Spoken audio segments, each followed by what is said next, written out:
Jason moved skillfully through the city, trying to avoid the congestion on the road. His hands were shaking, his nerves were on edge, and a man's voice came over the speakerphone. "No way. It's not Christina," he answered the call. "I understand your shock, Jason, but that's what we're waiting for you to identify. We need to make sure the woman on our table is your spouse Christina, and not another."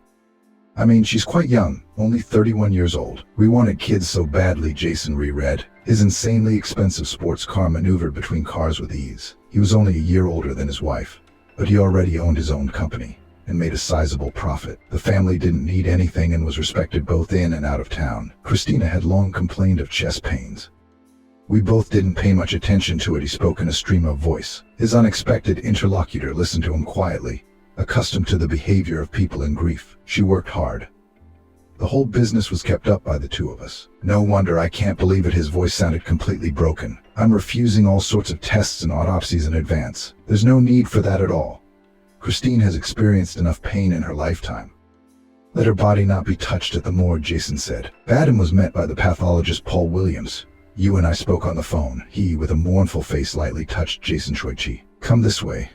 This is spouse Christine." Jason made his way into a brightly lit room with green tiles on the walls. There was a body lying on a gurney under a sheet. Seeing the dangling arm, Jason exclaimed, "God," he struggled to hold back tears. As Paul Williams pulled the sheet away from Christina's face, Jason uttered, "That's my girl." "I'm sorry for your loss," Paul said. Third time on shift, he'd seen a lot of things on his job, but seeing the emotions of relatives of the dead was always difficult. Jason could tell by the look on his face how broken he was, but still held himself in check, not letting the tears spill over. He gingerly touched Christina's breathless face. "Christina's body is still warm. She was alive half an hour ago," he said painfully. "Why didn't I know this morning? Was the last time I talked to her."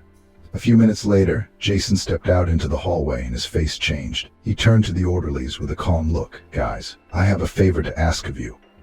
You won't be offended by the price. We need to get on with the funeral as soon as possible. An unnecessary fussing with tests and autopsies will only stall things. You better hurry up and release the body. Get everything ready." Jason held out a few bills to the greedy orderlies. "This is between you and me." "Absolutely, we won't tell anyone," Alex promised. He and his partner Ben were frequently involved in illegal activities after serving time for extortion and hooliganism. The two prison mates had only managed to get jobs as morgue attendants. "I'm counting on you," Jason said. He was pleased with the way he'd set things up, but he wasn't in a hurry to leave for the office. He would still have to inform everyone close and familiar of his wife's untimely death, listen to tons of condolences, and receive many visitors. But for now, he had to make sure that Paul Williams wouldn't cause him any problems, and Christine wouldn't bother him again. Finally, he would be able to say goodbye to her for good. In the meantime, Alex and Ben were preparing to transport Christina's body to the funeral home. "Beautiful broad was young yet," Ben said, looking at Christina's face. "So, her hubby's not too devastated. What's on these rich people's minds?" "I don't know. First, he's all shook up over his wife's body. Now he just wants to bury it. But what do I care? The main thing is they got the money. There's not much to do. We're used to situations like this. I've only been out for 4 months. I'm not going back, okay? Don't worry. Everything will be fine. We just have to stay out of sight. Look at her. She looks alive. It's kind of creepy." Alex laughed. "Ben, what are you doing?" But still he looked closely at Christina. "Real. And her skin is soft." He poked a finger at her exposed shoulder and shuddered. "I've never sat like that, and I never will." Alex crossed himself. The voice of Paul Williams appearing made the paramedics wince. "Where are you taking her?" "I haven't done an autopsy yet." "Come on, comrades, bring her back here." Alex and Ben looked at each other. "But we had a deal with Jason. He said he refused to do the autopsy. He wants a funeral as soon as possible." "Busy man." Businessman Paul frowned and stepped out into the hallway, speaking to Jason at once. "I can't release your wife's body without an autopsy. In order for me to sign all the paperwork, I have to go through the necessary procedures." "What will they give you?" "The situation is transparent to me. Christina died of a heart attack." "I agree with that. I don't want confirmation. I don't need any tests." "Are they going to bring my wife back to life?" Jason asked indignantly. He'd noticed that Paul Williams was a man of principle, so he wouldn't just neglect his professional duties and risk his reputation and career. "Come closer to me," Jason asked, reaching into his pocket for his wallet. "You'll be fine with that request." He handed Paul all the bills he had left. He raised his eyebrows in surprise, not at all expecting this turn of events. He hastily accepted the money and stuffed it into his pants pocket, so it wouldn't show. He looked around and leaned toward Jason. "Well, that's a different conversation," he said in a low, friendly tone. "I'm more than happy to expedite the transfer of your wife's body, Jason. I'm obligated to do the autopsy." "Fine, do your autopsy," Christine's husband snapped. But he calmed down.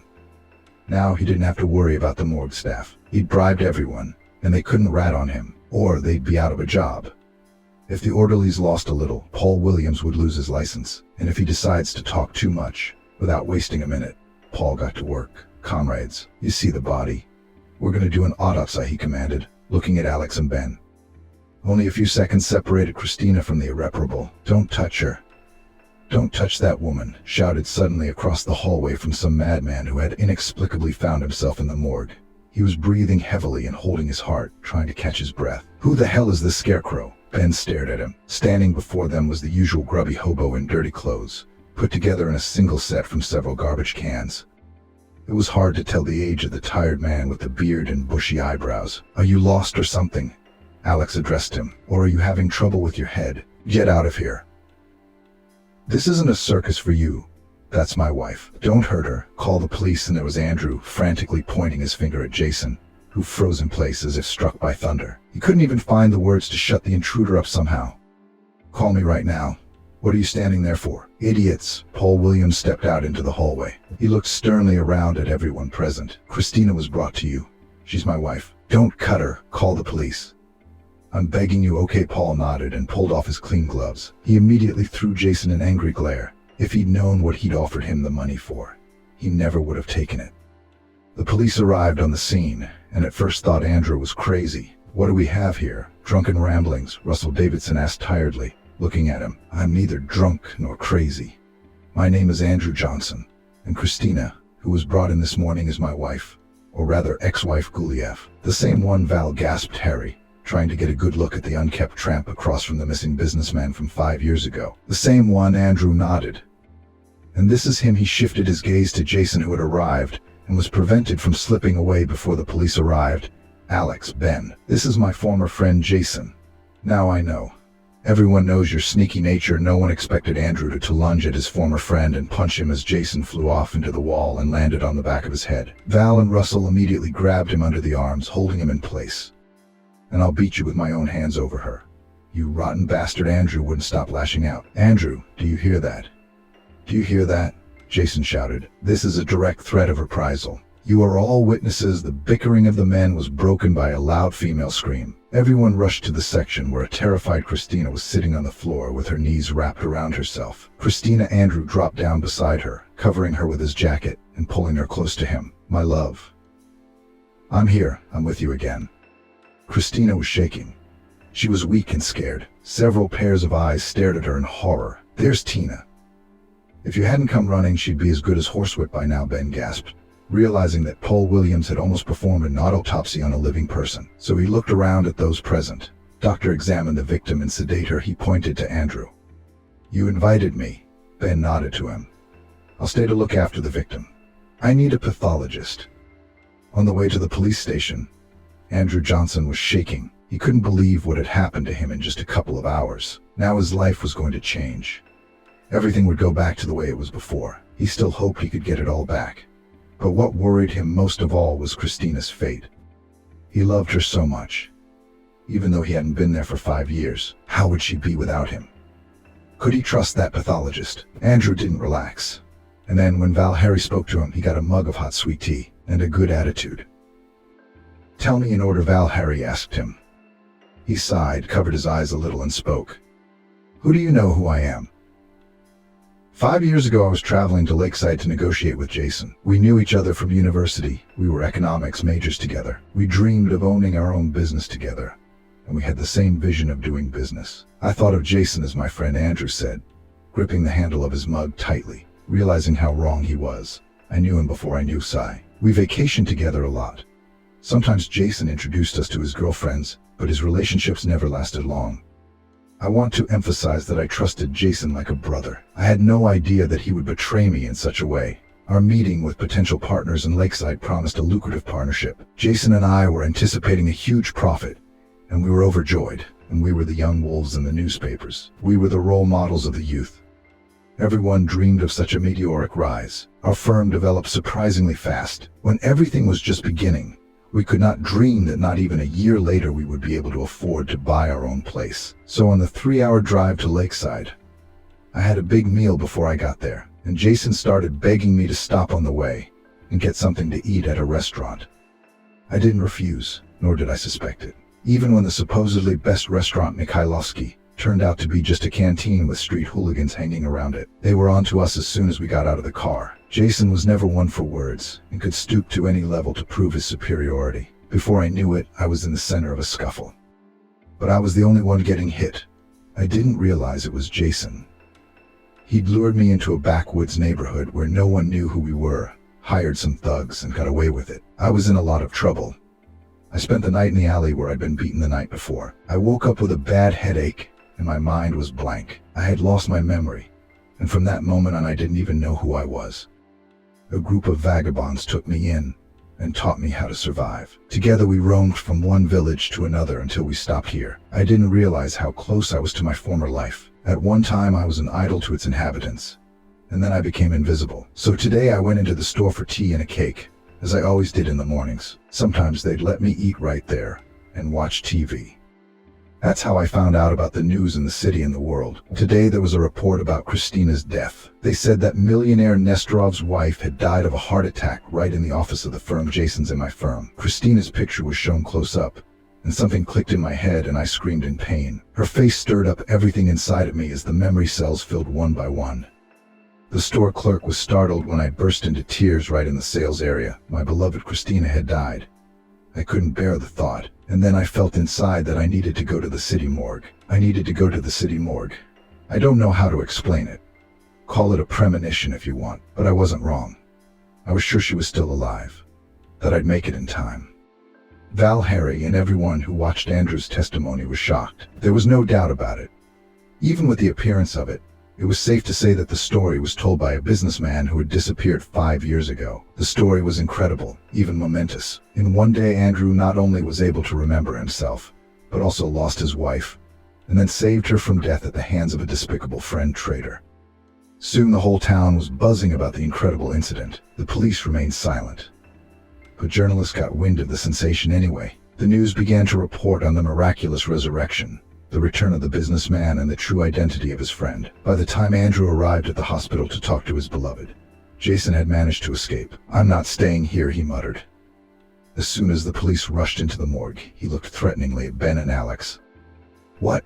Got caught up in an obscure scam? If you work our case, you'll regret it, buddy."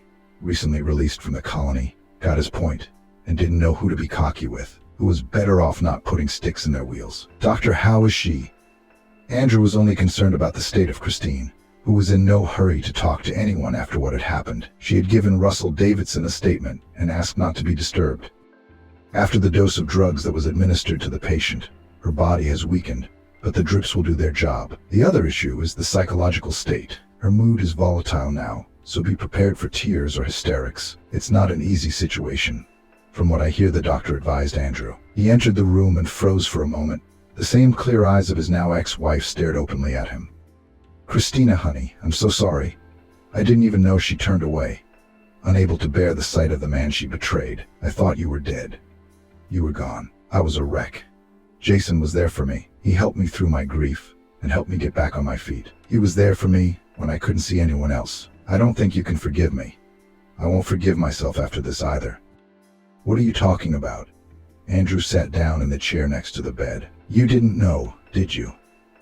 You didn't know how sneaky and conniving he is. It's all a plan to eliminate both of us. You're just as much a victim as I am, but I married him. A year after you disappeared, I jumped into marriage." So recklessly, Christina sobbed. Andrew just put his arm around her. We'll get through this. If you still want to be with me." Of course, the ex-spouse's home was surrounded by reporters and cameramen. "When was Christina discharged?" Jason didn't distinguish himself here either. He didn't even offer Christina a change of residence after her first husband went missing. Jason simply took him out of the picture by taking possession of what once belonged to him. The firm the two young friends had started in the past was now owned by Jason and Christina. I need to get back to normal. I'm weaned on technology, Andrew warned his beloved. You gotta catch up. The current specialist is much better versed in our field than I am. It's okay. We'll live. The firm is still in place. Everything is working, Christina consoled him. You remember, I'm very capable. After Andrew's return, she went to work and involved him in the business. It saved her from the awkwardness of being with her ex-husband in the big quiet house. The past 5 years had changed both of them so much that now their relationship was going through a major crisis. They had breakfasted together, dined together, chatted politely, but did not broach the topics of concern. The police were relentlessly pursuing the sensational case, but Jason had vanished into thin air. He was elusive, vanished without a trace. When the decision was made to freeze his accounts to make it harder for him to get as far away as possible, or even to another country. The following came to light. Jason had thought of several contingencies in advance and transferred all the funds from his account to an offshore account. The authorities had no access to it. That made finding Jason much more difficult. Meanwhile, Christine and Andrew lived under the same roof as strangers. They each had their own burdens, but they were in no hurry to share them. Both were concerned about Jason's fate too. Denise and Jessica dreamed of the moment when he would be caught and brought to justice for all his evil deeds. At times, the ex-spouses spent evenings together, watching movies, talking about detached topics, not touching on the personal. They were afraid they wouldn't be able to catch up. Andrew could hardly believe that now they lived as if they were strangers. One night at dinner, Christine shared her worries. 5 years ago, we were newlyweds, made plans, and then fate broke everything for us. Can we get it back? For the first time in weeks of living with her, Andrew dared to take her hand without permission. My darling, just remember how it all began. Can't we do this anymore? Did everything inside us die when I was a vagabond and didn't even remember you? I still longed for you. I was in a lot of pain, not physically without you, but being separated from you hit me hard. They spent that evening sitting in each other's arms. Andrew and Christine took their time. They didn't want to scare away the trust that had been rekindled between them. The former couple reminisced about the moment they met. You had just graduated from the institute. Your eyes were burning. You had a red diploma in your hands. Andrew recalled with admiration. I even remember what you were wearing then. Yes, they didn't want to take me anywhere, Christina nodded. During my internship I did very well. I was recommended to several firms, but none of them dared to take me to the States. I was counting on you so much. As a young company, your demands couldn't have been too high. When I saw you two lanky, self-assured businessmen, she began. Overconfident about what? Andrew resented her with feigned resentment. You should have seen yourself then, all self-important, though only 2 years older than me. I knew I had to wave my hair and flap my eyes at you, Christine laughed. And when you saw me in action, I never underestimated you, Andrew said. Of course you impressed me with your looks. But without your knowledge, the firm would not have become so successful so quickly. You have helped us a lot, and you deserve to be the CEO. Andrew had had a difficult time in his previous career. He was once again a respected, wealthy man who didn't need anything, but he realized how far behind modern professionals were, regardless of his pride. He took a business course that covered the latest trends in the world of business and social media. We have a whole department dedicated to this, Christina explained to Andrew with a satisfied look as she took him around the office. 70% of purchases are made online, and the number of customers has increased due to delivery. Yes, everything has changed, Andrew nodded without regret. I'm jealous that I wasn't involved in every new phase. I'd like to see you grow. But Andrew had plenty to be sad about. The employees who worked at the company under Jason and Christina could only hear how clever Andrew is. They learned more from the news when he was reported missing. The boss's ex-husband had miraculously returned. Everyone expected incredible solutions, new breakthrough ideas from him, but they were disappointed. Andrew, understand, these are people of a different generation. They are younger, and they're tech-savvy, Christina told him. You can be angry all you want, but your courses are nothing if you refuse to put knowledge into practice. We got rid of the old methods a long time ago. You have to accept that. I know, Andrew admitted his mistakes. Even the junior staff look at me like I'm an ancient man. I'm trying to be someone they can count on. I want to do business wisely, but I need to get used to it. But it wasn't just the situation at Belove's firm that Andrew was worried about. The results of Christina's blood tests, which were conducted to detect the presence of poison in her blood, made him nervous. Ever since his return, he had suspected there was something Christina wasn't telling him. "Christina, I'm done. I can't guess what's going on inside of you anymore," he said one day in the office. He didn't have the energy to wait until he got home. Christine had turned pale. It was clear she was caught off guard. "What you're about to hear could throw you off balance," she warned and lowered her eyes. "My blood test showed. You weren't poisoned, were you? They were clean?" Andrew couldn't help himself and apologized immediately. "No, that's not it. Anyway, I'm pregnant with Jason's baby, of course. I didn't know how to tell you that." Andrew was silent for a moment, sighed, and then spoke. "You were his already. Were you planning a family? I don't have anything to blame you for." "The baby was in no way to blame," Andrew said confidently. He saw no reason at all to keep such wonderful news from him. "I was afraid it would alienate you. We're already very careful with each other, and I'm so tired of living in constant tension." "Well, don't. It's not good for the baby." Andrew sat down on Christina's desk and put his arm around her. "I'm not going anywhere else. No one will make me. And this baby is ours, no one else's. He himself wouldn't be happy with a father like Jason." Christina couldn't hold back the tears. She had held in all the excitement for so long that it didn't take long for relief to set in. She and Andrew would be a family again. They would have a baby just like they had once dreamed of. "I'm definitely going to have to get over my pride now," Andrew said, rocking Christina in his arms. "I'm not going to let you sit in the office this long. You'll rest at home. There are various useful goodies, but I will not lock you up and work remotely, of course, but you have taken on too much." "The employees are relaxed. I recognize your grip now," laughed Christina, wiping tears.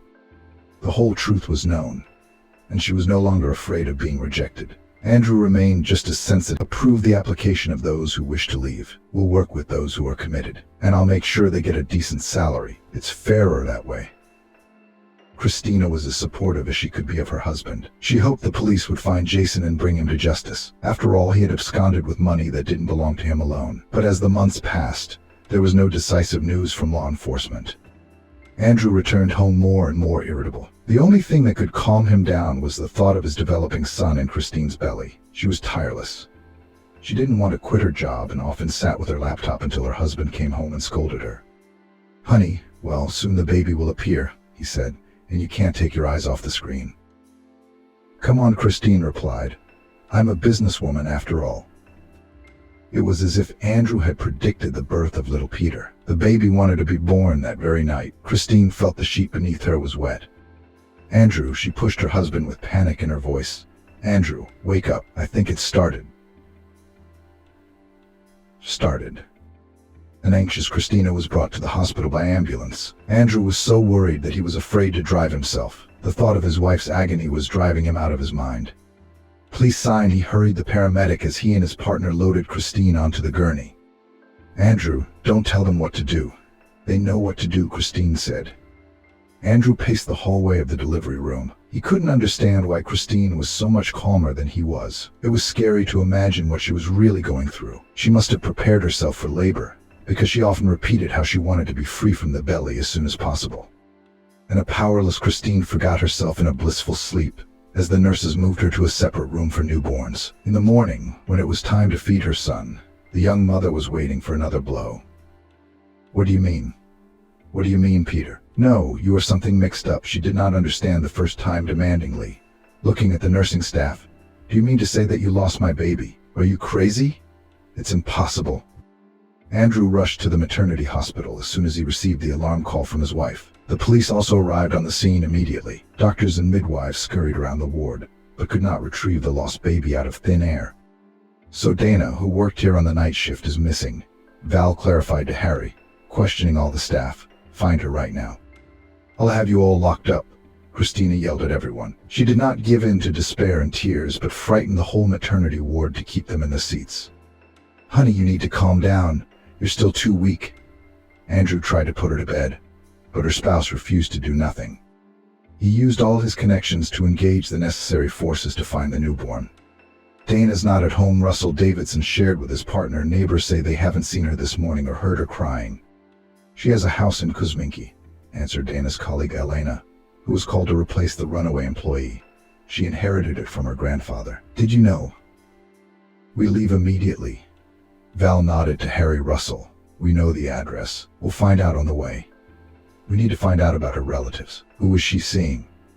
Maybe this guy took the baby somewhere and stole it without thinking about the consequences. Or maybe he planned this whole thing a long time ago. That was absolutely no consolation to Andrew and Christina. Dana didn't hear when 2 police cars pulled up to her wooden house. She was too absorbed in the screaming of Peter, who didn't want to eat the mixture despite his intense hunger. Hush, hush, Dana rocked him in her tired arms. We need to be patient for a while. Soon he will come for you. You have not been abandoned, don't be afraid. Dana Vlasova, immediately leave the house with the child, came a stern male voice into the horn. Dana knew she had no escape route, for her accomplice had not yet appeared. How had she trusted him so much? Dana, I repeat, come out with the baby, Russell Davidson's voice urged. Relieve yourselves now. Dana wrapped Peter in a blanket and opened the front door with one hand out in front of her. I'm unarmed, she shouted, and an operative immediately ran up to her and took the infant. I didn't do anything to him. I wasn't going to, she said through tears as she was forced to put her hands behind her back and handcuffed.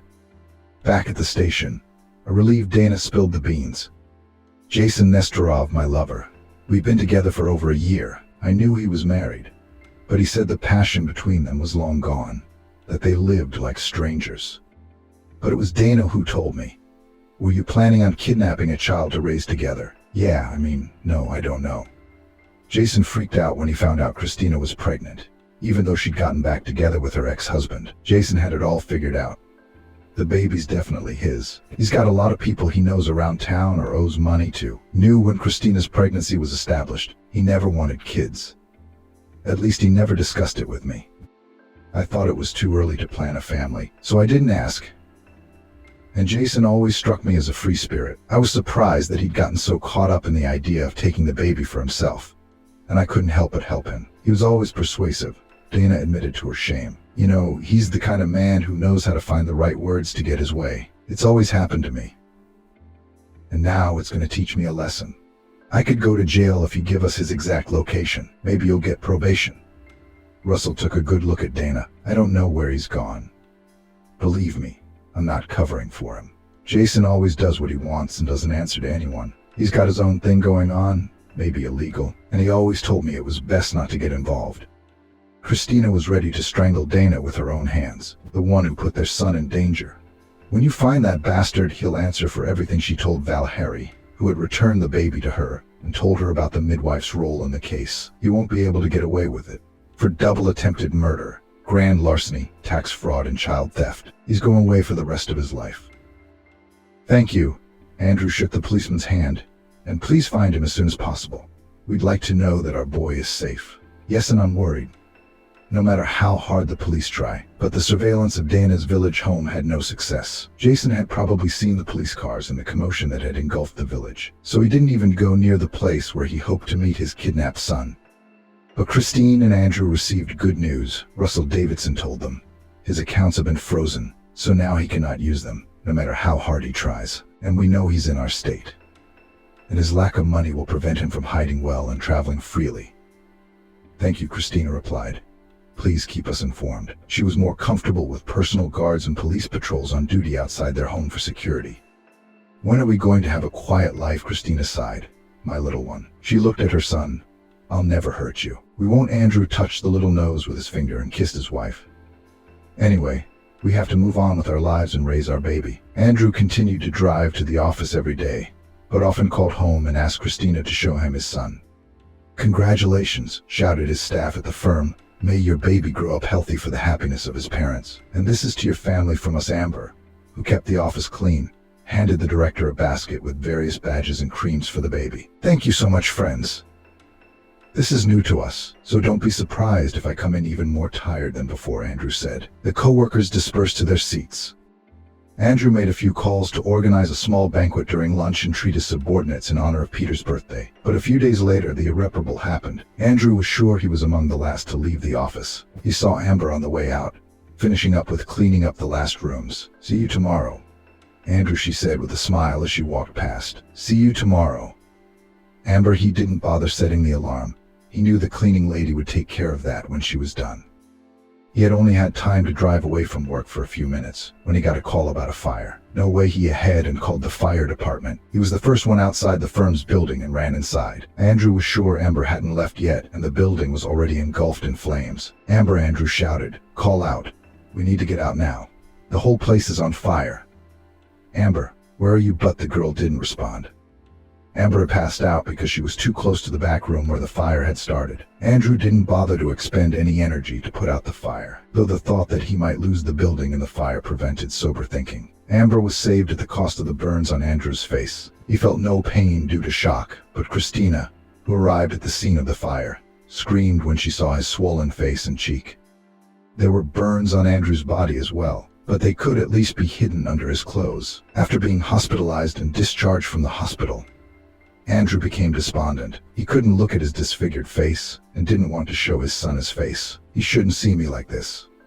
I'm scaring him," he fumbled with Peter. When Christina wanted to give him a baby, she would say, "Honey, don't push him away. He feels like you're his daddy and he needs you." But Andrew was hard to argue with. Having lost his office in the fire, he didn't know what to do next, and his life was failing again. He'd missed out on his life's work when things were just starting to get better again. "We'll try again," Christina reassured him, stroking his hair. "We're both specialists, after all, except we don't have the money. We can't spend all our savings on starting from scratch. We have a child. We can't jeopardize his future. We have to be sober and live within our means." Andrew had to use a mask to appear in public. His appearance made others morbidly curious, and some even yelled or turned away with a look of distaste on their faces. Andrew managed to get a job in the office of a large company and worked hard for several months to prove his professionalism. He was now an ordinary employee, not a manager. Together with Christina, they loved to spend time with their son, tried to devote every free minute to him. But Peter's mother did not stay at home for long and gave him to a kindergarten. And he also got a job. Andrew no longer neglected his child and eventually came to terms with the way he looked. Peter adored his parents, always reaching out to them. The 3-year-old was inquisitive and made friends easily at daycare. "Amber invited us to visit," Christina informed her husband. After Andrew rescued his former co-worker, she kept coming over to thank them and sometimes sat with Peter when both his parents were busy with work. "I'm glad she met a decent man. And is like a mom herself now," Andrew smiled contentedly. "You and she have become great friends. You could say we're kin now. After all, events like this bring you closer together."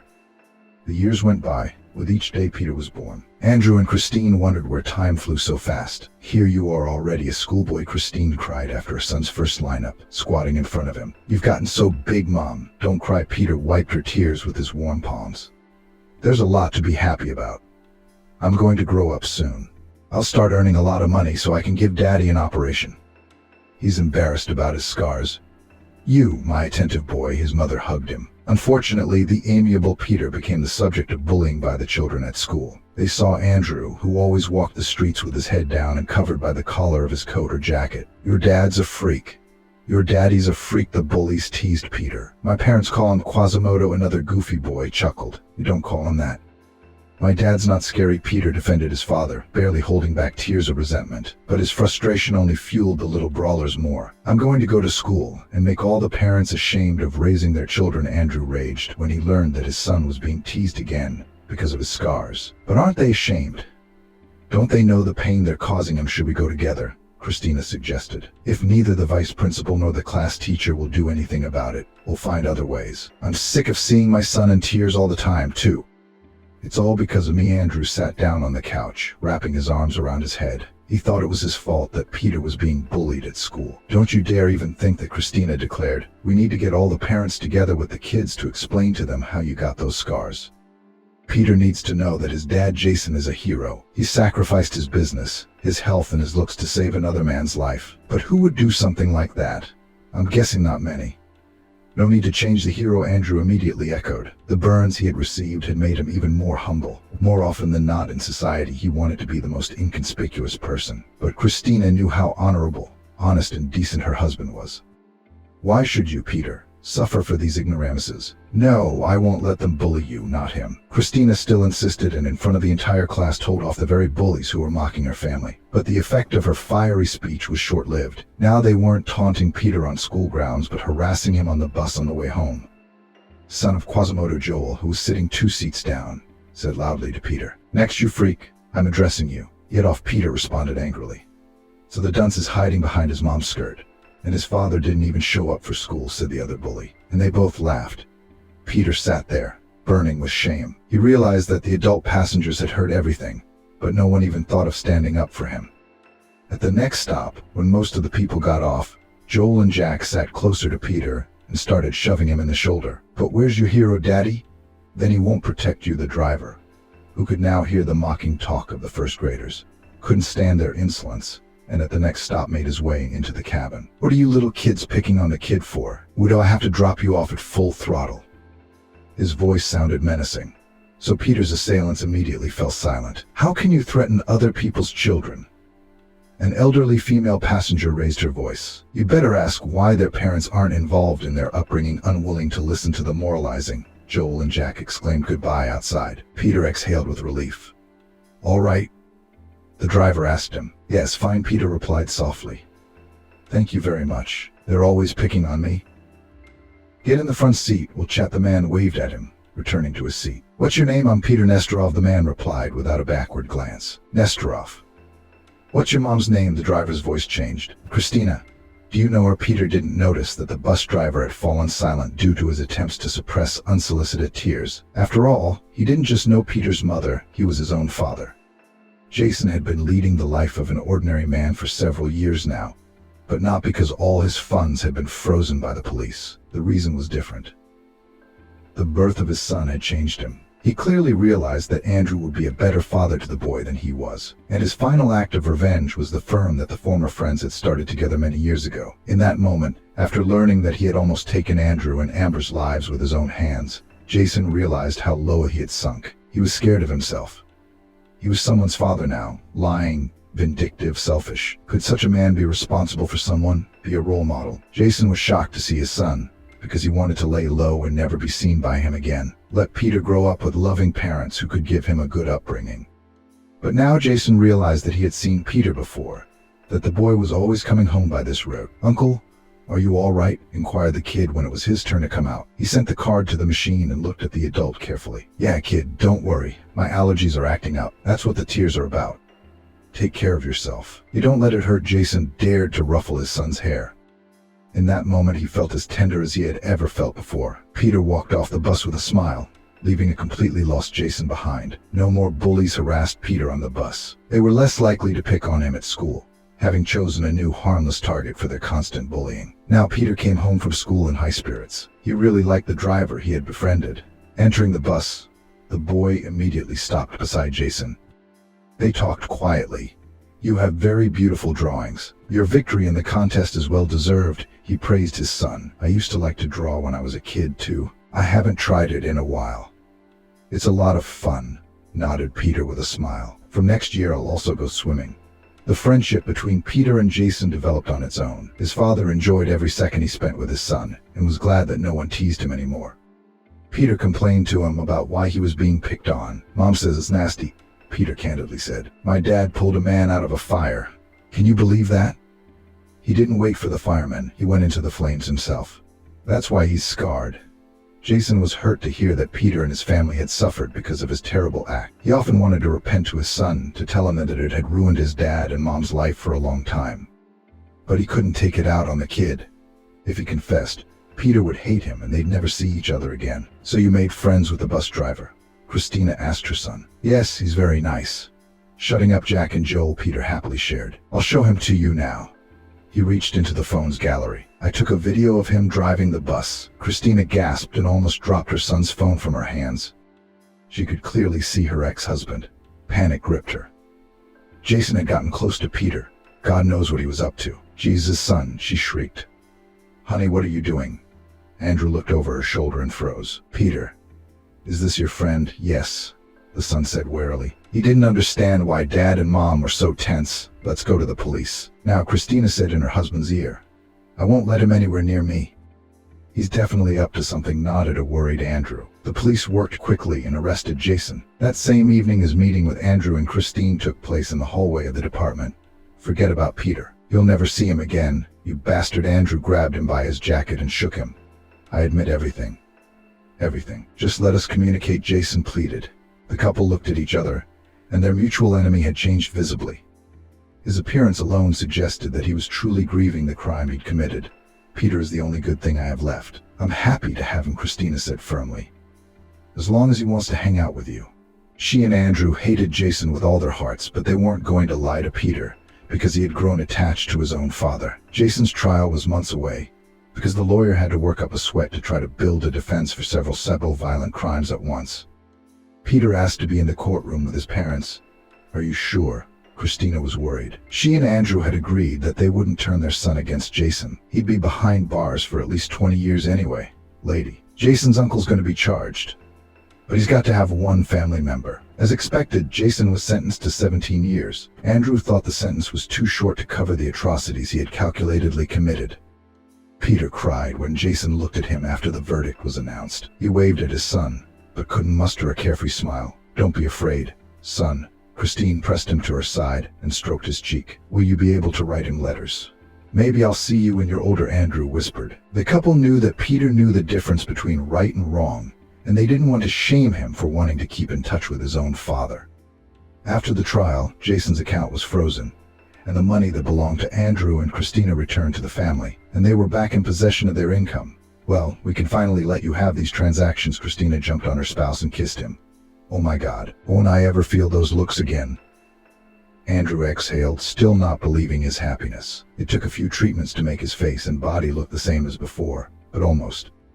You look different, Christine eyed her husband curiously. You have a new husband now, he laughed and hugged her. Daddy, and I love you. I love you. Peter added and joined his parents' embrace.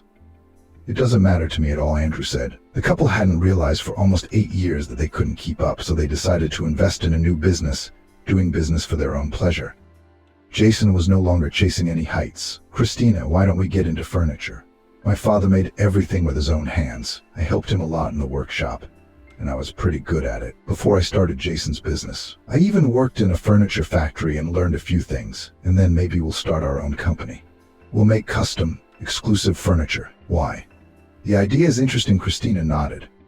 Just need to study the issue better and try it. While we have not invested anywhere, we can do different things and decide, said Christina. The couple decided to stop at the production of furniture, rented a room, bought equipment. They trained themselves and hired experienced craftsmen. Social networks did their job.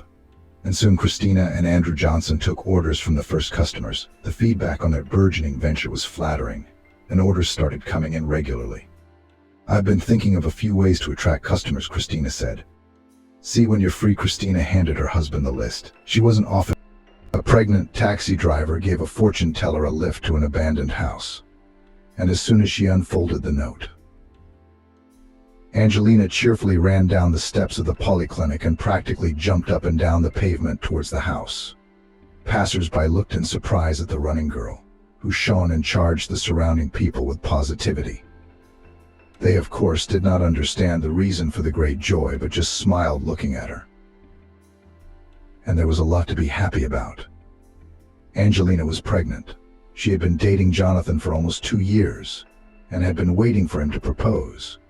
But her lover kept putting it off and putting it off. But now they will definitely get married. On the way home, Angelina ran into the shop, bought groceries to prepare a festive dinner, and during it to tell her beloved the amazing news. Angelina rented a room in a flat from a very nice elderly woman. They often had tea together in the evenings. Kimberly talked about her life, sometimes giving advice not obsessively, but kindly and from the heart. When Angelina had first invited Jonathan to her flat, with the landlady's permission, Kimberly had told him after he left that he was no match for Angelina. He's not a serious young man, Kimberly said. You can't build a strong relationship with him. You'll see, he'll prove himself. You'll remember what I said. But time passed, the relationship developed, and Jonathan never showed any bad behavior. Angelina calmed down and decided that Kimberly had made a mistake. Angelina flew into the flat. Kimberly, I'm home, she announced happily, so loudly that the neighbors 1 floor below and 1 floor above must have heard her. Oh my God, you're glowing. Kimberly smiled, looking at her tenant. Did they give you a bonus, or did you win the lottery? Kimberly asked. No, I'd rather tell you now. Are you going to be happy too? Angelina replied excitedly. You just calm down first and then you'll tell me. I can't calm down. I can't. I'm the happiest person in the world. Angelina rejoiced. Sit down, and I'll tell you all about it, she said. Kimberly looked at Angelina with slight impatience. She was a bit curious and couldn't stand secrets, so Angelina began to speak. I was at the antenatal clinic today. She paused meaningfully and added, I'm pregnant. Can you imagine I'm going to have a baby? Kimberly looked at Angelina in surprise. Aren't you excited? She asked, a little upset. No, why would I be excited? A child for a woman is happiness and the meaning of life. And who is the father? Kimberly asked for some reason. Who is the father? Jonathan, of course, Angelina answered. Oh yeah, why me? Don't mind me. Sclerosis is setting in. That's what Kimberly always said when she was trying to get out of a discussion about a situation she wasn't comfortable with. Angelina had learned her well over the past 4 years. Kimberly, don't upset me. Do you still think Jonathan's not right for me? She asked. But we've been together for 2 years. In that time, has he ever behaved inappropriately or offended me in any way? But he hasn't. Then why don't you love him so much? Angelina asked the woman, almost in tears. I'm sorry, baby. I did not want to spoil your mood, but I do not like your chosen one, and all here. I don't have anything to pick on, but my gut tells me he's no good, Kimberly said. When we marry him, we'll see what you have to say, Angelina retorted resentfully. God willing, God willing, Kimberly said cryptically and went to her room. Angelina's mood was frayed. She went to the kitchen, unpacked the bags, and confidently dialed her lover's number. Jonathan, are you going to be at work much longer today? She asked. I don't know yet. What is it? Jonathan asked. I have something very important to do tonight, Angelina answered. Try to be home by 7, Angelina said. I will. What is it? Jonathan asked. But Angelina did not give any concrete answer, of course. She said that she would give all the details in the evening. Usually when there was a celebration, Angelina always invited Kimberly to the table. But tonight she asked her grandmother to have dinner in her room. Grandma, Kimberly, please, I want it to be just the 2 of us, she said. We can have dinner in my room, of course, but it won't be very comfortable. Can we have the kitchen for the evening? I'll bring dinner to your room. We can, baby, we can, Kimberly replied. Especially since it's my favorite movie tonight. Thank you so much, Angelina hugged her grandmother. Jonathan arrived around 8 o'clock in the evening. Angelina was already nervous and called her lover several times to find out where he was and when he would be there. Jonathan strongly disliked such control and always reacted violently to the girl's calls. What, are you calling me every half an hour again? I told you I'm coming, the young man said angrily. Okay, I'm waiting for you. Don't be nervous, Angelina reassured him. Jonathan entered the flat in a bad mood. It was hard to understand why. He wasn't in the mood today. He was always in trouble at work, he said, and he often came home unhappy. Sometimes it was Angelina's phone calls that put him in a bad mood. Hi, honey. I'm all set. Let's go to dinner, Angelina said. I'll wash my hands, Jonathan muttered and went to the bathroom. Angelina was very nervous. She did not know how to start the conversation. Plus, Jonathan's mood was throwing her off balance. They sat down at the table, which was festively set, and Jonathan noticed it. What did I miss? Is it someone's birthday today? He asked. No, Jonathan, we have another occasion. Eat. We'll talk later, Angelina said. Tell me what happened. I hate your secrets, Jonathan grumbled. His mood had not improved, even after the delicious dinner. Angelina tensed. Maybe I shouldn't tell him now.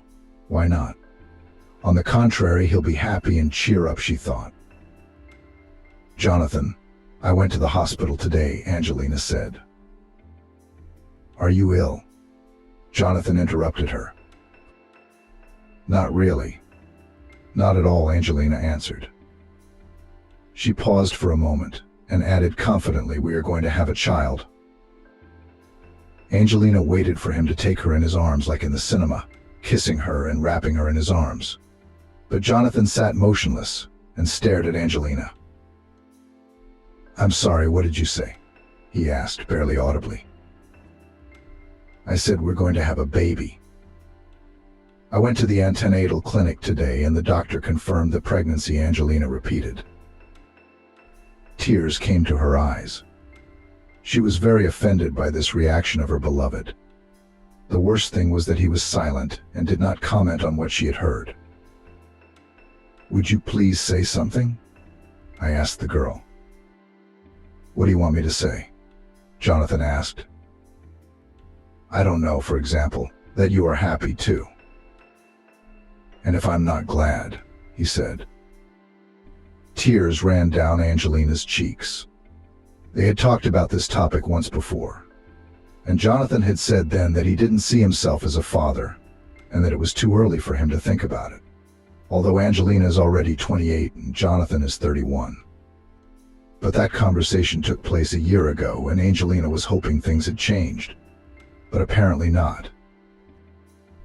What are you crying about? What did I say? I told you a long time ago that I do not want to be a father. I'm not interested. Can I not want to?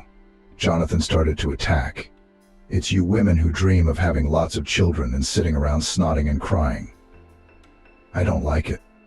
I told you that honestly, by the way. But we've been unprotected for the last 6 months. I thought. You thought? Is it really your problem whether you use protection or not? Or rather, the consequences of it, he interrupted Angelina. What do we do now? She asked through her tears. It's 9 weeks. You're like a little girl, honestly. Even I know that before 12 weeks you can easily solve this problem. It's not a problem. It's a little live human being. Are you suggesting I get rid of it? Angelina exclaimed. Look, let's skip the drama, Jonathan grumbled. It's your choice. I'm not a part of this, Jonathan said. He got up from the table and was about to leave the kitchen. Suddenly he stopped and turned round. When you've solved the problem, call me. I don't want you with a belly. Sorry to be frank, but honest, he said, and walked out of the flat, slamming the door loudly. Angelina sat in the kitchen. Her world had crumbled. In an instant, all dreams and plans had been destroyed by some 20-minute conversation. She had been so hopeful that a bright streak was beginning in her life. But alas, apparently being happy was not her lot.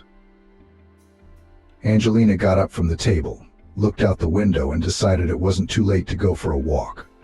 She took her jumper and walked confidently out of the flat. There was a small park near the house, and Kimberly sometimes walked through it before going to bed. But today the girl went for a walk alone, and really wanted to be alone with her thoughts. Angelina sat down on a bench at the far end of the park and began to remember her life, starting with her childhood, which she remembered very well, although it would be better if she didn't remember at all. The girl had never had a father. Or rather, he was somewhere, of course, but Angelina had never seen or known him. How many times she tried to find out from her mother, but she stubbornly withheld information about him. She and her mother lived alone. To say that they lived poorly, nothing to say. Her mother worked 2 jobs, but still not enough money. At the age of 15, Angelina started to work part-time at the market. She received a pittance, but at least some help to their family budget. When she was 16, she was attacked, helped by Armin, for whom she worked. After that, she stopped coming to the market and got a job as an evening cleaner in a salon. The owner of the salon knew Angelina and simply took pity on the girl. After graduating from school, she entered medical college but left it in the second year because her mother became very ill and it was simply not possible to study full-time. To get at least some profession, Angelina finished hairdressing courses. But all salons and hairdressing salons were staffed with masters, and it was unrealistic to find a job. Besides, she had no experience at all. Thanks to a neighbor, Angelina got a job as a shop assistant. This job was a salvation for her. Firstly, the salary was more or less normal. Secondly, the shop was in their house, and if necessary, the girl could always run home to her mother. Angelina had a friend, Molly, the only person close to her. The only one, because her mother always kept Angelina at a distance. Sometimes it seemed to the girl that her mother hated her and considered her guilty of living like this. Angelina felt it, but her mother never said it directly. The friends were very different. Angelina was calm, quiet, closed off to everyone. And Molly was the complete opposite. But despite these differences, the girls had been friends since the 3rd grade. Molly was from a normal family with parents and a stable average income. Sometimes she gave her friend her things, bought some food, sweets, and even taught Angelina to drive a car when the girls were already 19. Look, anything can come in handy in life. How hard is it for you to learn how to do that? How do you know what life has in store for you? What if you marry a millionaire? He gives you a car and you can't drive. What would you do? Molly smiled. Would you make one for yourself? What millionaire? Where would he come from? Replied Angelina. Well, I don't know. It happens in the cinema.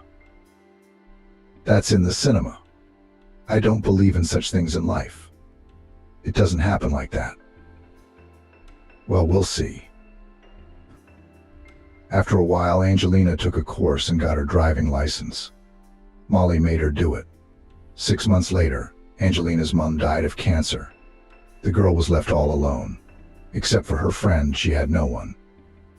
Angelina changed her job and began to live in hope for the future. She got a job in a private firm and worked as a courier. She was even given a car to use.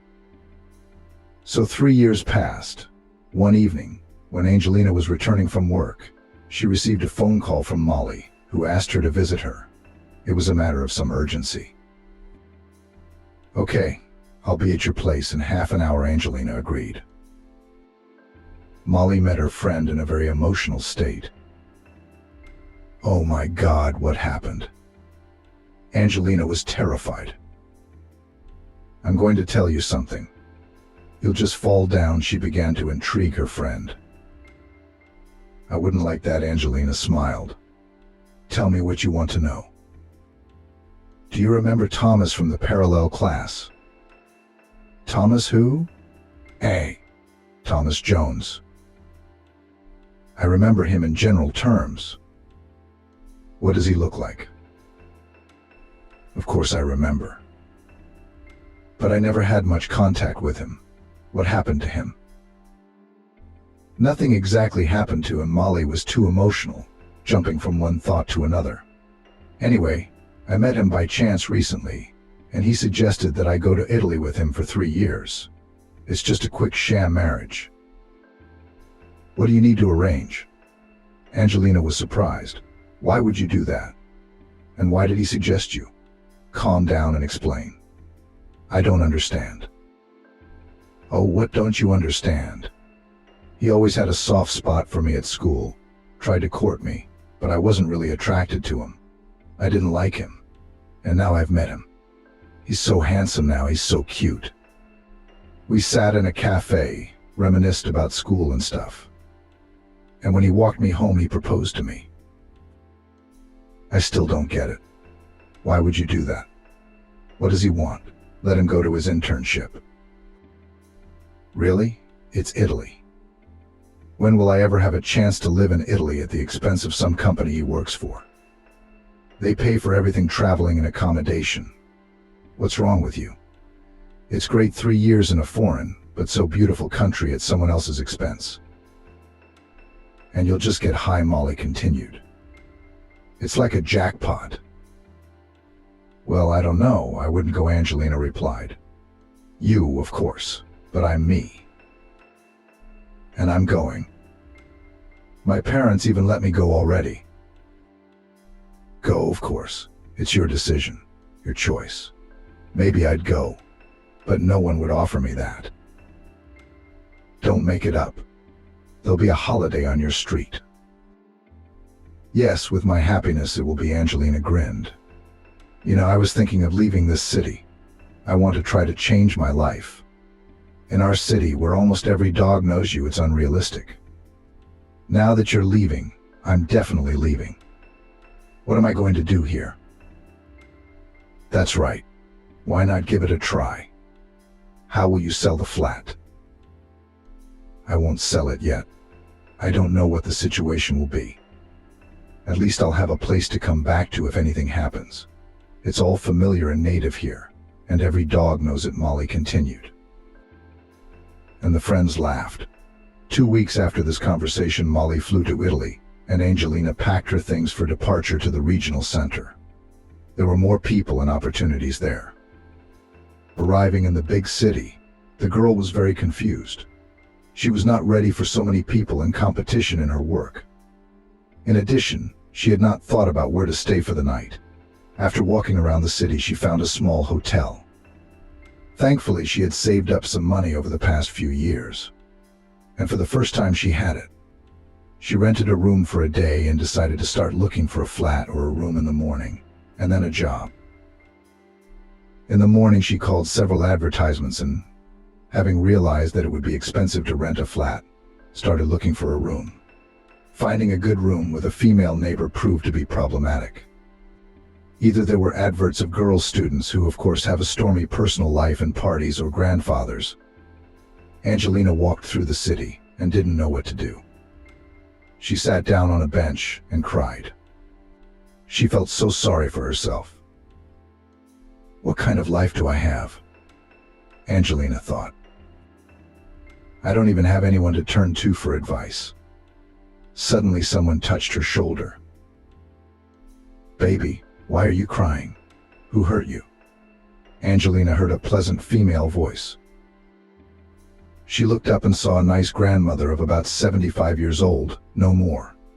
For some reason the grandmother aroused Angelina's trust, and she told her problems without a second thought. Wow, what happiness, exclaimed the grandmother. I'm looking for a roommate, a lodger. Angelina's memory was interrupted by her grandmother's familiar voice. Baby, I need to remind you that I have blood pressure. I can't be so worried. Where did you run off to so suddenly? What happened? Angelina looked at Kimberly. The look of a dog that's been punished and kicked out into the street. Grandma, Kimberly, you were right. He's a traitor. He doesn't want the baby or me. He told me to have an abortion. That's the only way he'd come back to me. He's such an arsehole, Grandma scolded. I hope you won't do something stupid like that. Of course not. I'm 28. What abortion? For what and for whom should I get rid of my own child? I guess I'll be like my mother. I'll raise him alone. You know, it's better to be alone than with such an unreliable boyfriend. It's all right, we'll manage together. I can still help you with the little one. I don't have grandchildren of my own. I'll babysit your baby. Angelina knew that Kimberly had a son who had died in the line of duty at the age of 30. He'd been married but never had children. The former daughter-in-law sometimes visited her former mother-in-law, but not often. She had another family and children. Kimberly sat down next to Angelina on the bench. You know, I'd rather he found out he was a scoundrel now than when you two got married. I get it, but it's just so hurtful and hurtful. You were right when you said he wasn't right for me. Grandma Kimberly, am I ever going to have a date? Of course you will. I'm sure you will. Somehow I believe you, Angelina said, and added quietly, or want to believe. Let's go home, baby. It's cold. You can't be cold tonight. Neither can I. Let's have some tea, go to bed. The morning's the wiser. They got up from the bench and walked slowly home. The next day Angelina had a day off, and she decided to sleep. She woke up close to noon. Kimberly was in the kitchen when Angelina came out. Baby, you just woke up. Go to the bathroom while I make you breakfast. I don't want breakfast. I'm just gonna have some coffee, that's all. No, that's no good. You need to have a proper breakfast. I made cottage cheese casserole. You're forgetting that you need to eat for two and not coffee and sandwiches. Right. I'm still getting used to my new status. Thank you, Grandma. Over breakfast, Grandma asked Angelina about her plans for the near future. Have you thought about changing jobs? Working in a warehouse is not a good option for pregnant women. You need something quieter, less physically demanding. What did the gynecologist say? Are you okay? Basically, yeah, but a little tonus, no heavy lifting. Well, you see, that means we have to think of something. What do you want to do before your maternity leave? I understand. But where can I go? I don't have any education. I've only worked as a delivery boy, and a storekeeper isn't the right job for me right now. What else can you do? I used to sell at the market, but it was a bad experience. I also took hairdressing courses, but it was a long time ago and I have no experience at all. It doesn't fit. Well, that's it then. I can't do anything else. Yeah, that's it, Kimberly said. Well, don't worry, we'll figure something out. After breakfast, Angelina decided to take a walk and go to the temple. She wasn't a deeply religious person, but sometimes she went to pray and ask for help or a clue as to what to do next. After placing a candle for her mother's repose and Kimberly's health, she walked out of the temple and came across a taxi car at the entrance. The sign on the car was brightly colored and eye-catching ladies' taxi, and Angelina was electrocuted. That's genius. I know how to drive and I have a license and about 4 years experience. It's not hard work. You can try it for the first time as long as your stomach doesn't rest against the steering wheel. She approached the girl behind the wheel. Excuse me, but is it realistic to work for your firm? Do you have any driving experience? Yes, almost 4 years. Can you prove it? Yes, I have a record in my employment record. Then no problem. And the girl handed Angelina a business card. Call the bottom phone number and tell them you're interested in the driver's position. We're just recruiting a team. Thank you very much. Angelina was delighted. She stepped aside and dialed the right number. A pleasant female voice confirmed that there was a vacancy and gave Angelina an appointment with the manager for tomorrow at 10. Satisfied, Angelina immediately ran home to share the news with Kimberly. Kimberly wasn't too happy about this venture, as the job of a driver only seems easy. It's actually a lot of strain on the lower back, which is not good for a pregnant woman. I'm not going to work until I'm 9 months pregnant, but at least 4 or 5 months so I can save up some money. I've been saving all this time, of course, but soon I'll have to start spending it, because things will be small and then there will be nothing left. And I'll have to live with a little baby on my hands, Angelina argued. Kimberly agreed. The taxi interview was successful and Angelina was hired. The girl was happy. The first shift in her new role was scheduled for tomorrow. Angelina was very nervous on the first day.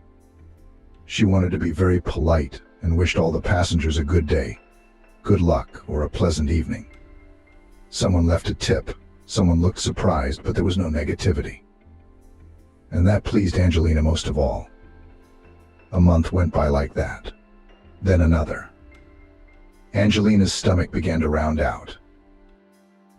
Angelina's stomach began to round, and she was worried that her bosses would notice and fire her. And she loved her job as a taxi driver. This morning, Angelina had a strange mood or feeling. She didn't understand. It was as if something was going to happen. She told Kimberly about it. She smiled in return. "You're just becoming a mum. It's normal for a mum. Don't worry, everything will be fine," she reassured Angelina. But the uneasy feeling didn't leave Angelina. And then there's this weird order. They gave me to pick up a client from one address and take him to a distant neighborhood where taxi drivers didn't like to go because it was considered to be dysfunctional and criminal.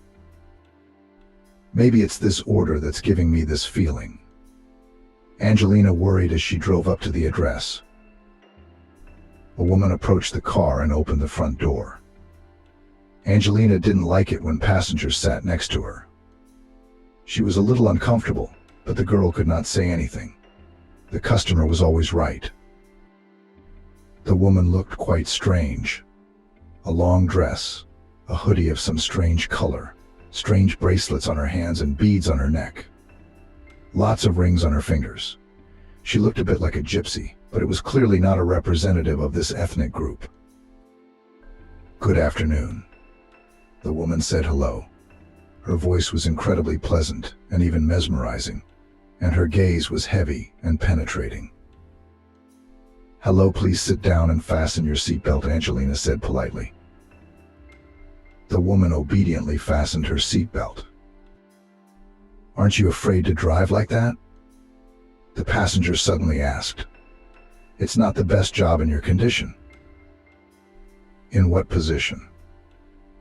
Angelina pretended not to understand. "You think you can fool me?" The woman smiled. "No, I just don't really know what you're talking about." Angelina stood her ground.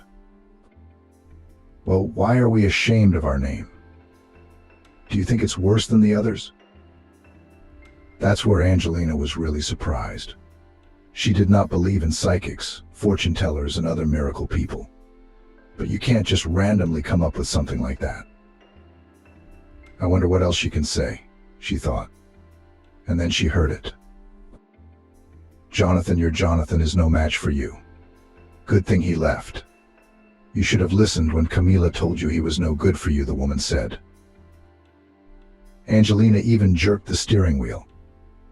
She slowed down a little out of surprise and looked at her passenger with great interest. "You still don't believe me?"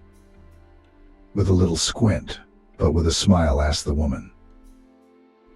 "It's impossible not to believe. How do you know all this?" "I see a lot." "What else do you see?" Angelina lit up. And although she did not believe in predictions, but at this moment she wanted to hear something good about her future. "What do you want to know?"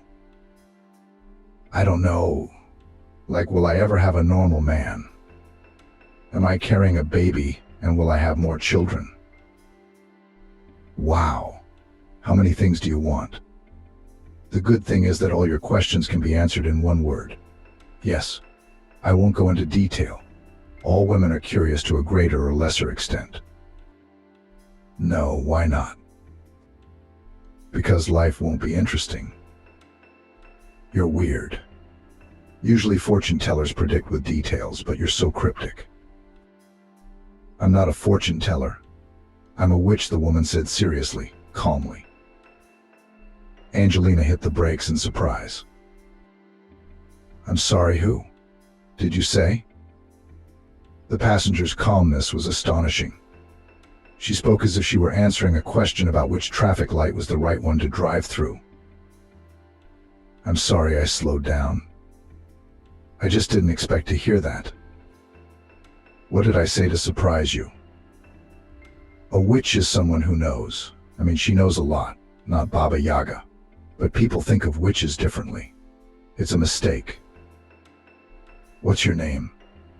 Angelina asked for some reason. "Sharon." "I'm Angelina," the passenger finished for the girl. "Excuse me, can I ask you a question?" "Sure." "Aren't you scared to live like this?" I used to be scared, but that was a long time ago, in a previous life. But now I can't live any other way. It wouldn't be interesting. I don't think I could carry that kind of weight. Do you think God doesn't give us things we can't bear or handle? Sharon asked. Are you a believer? Angelina asked in a daze.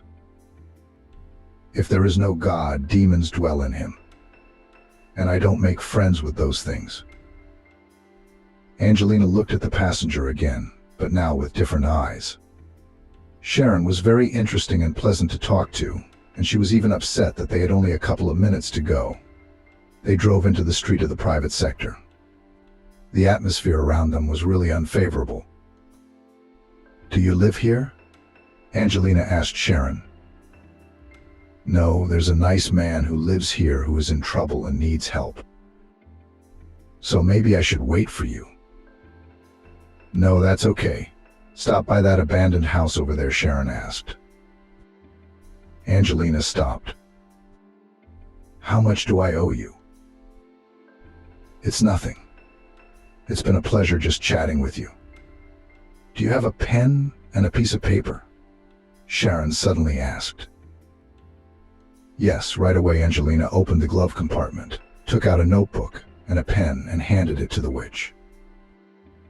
She wrote something down. Then she tore out the sheet and folded it several times. Read it when you get home. A promise not to open it before time is good.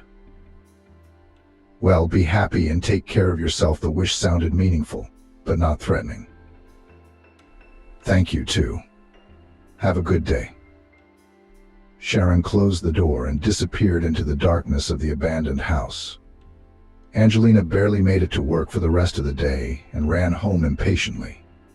Curiosity was tearing the girl up inside. She was so eager to read the note, she flew into the flat, threw her bag on the floor in the corridor, and took out a piece of paper from her pocket. On it was written the address, or rather the name of a small town about 150 kilometers from the regional center, and personal details Oliver's. And just below it was a note. Find this man and tell him whose daughter you are. He will help you. Angelina stared at the piece of paper and tried to figure out what it meant. She didn't understand how she would come to a stranger's house in another city and just tell him whose daughter she was from the doorstep. It looked strange and stupid, and the girl decided to seek wise advice from her grandmother. She recounted today's meeting with Sharon, what they had talked about, and the note. Kimberly listened to Angelina with great surprise. How interesting. Amazingly simple. Oh my goodness, Nana wailed. Do you think I should go there or not? I'd go. What have you got to lose? What if this man really can help you in some way? You've never heard that name before. No. It's a complete stranger to me. You can look up a person's last name on the internet. Kimberly suddenly realized. Yeah, how did I not realize that? I mean, you can type in the city, see if it comes up with something. I'm having trouble with the age thing though. I don't know how old a person is.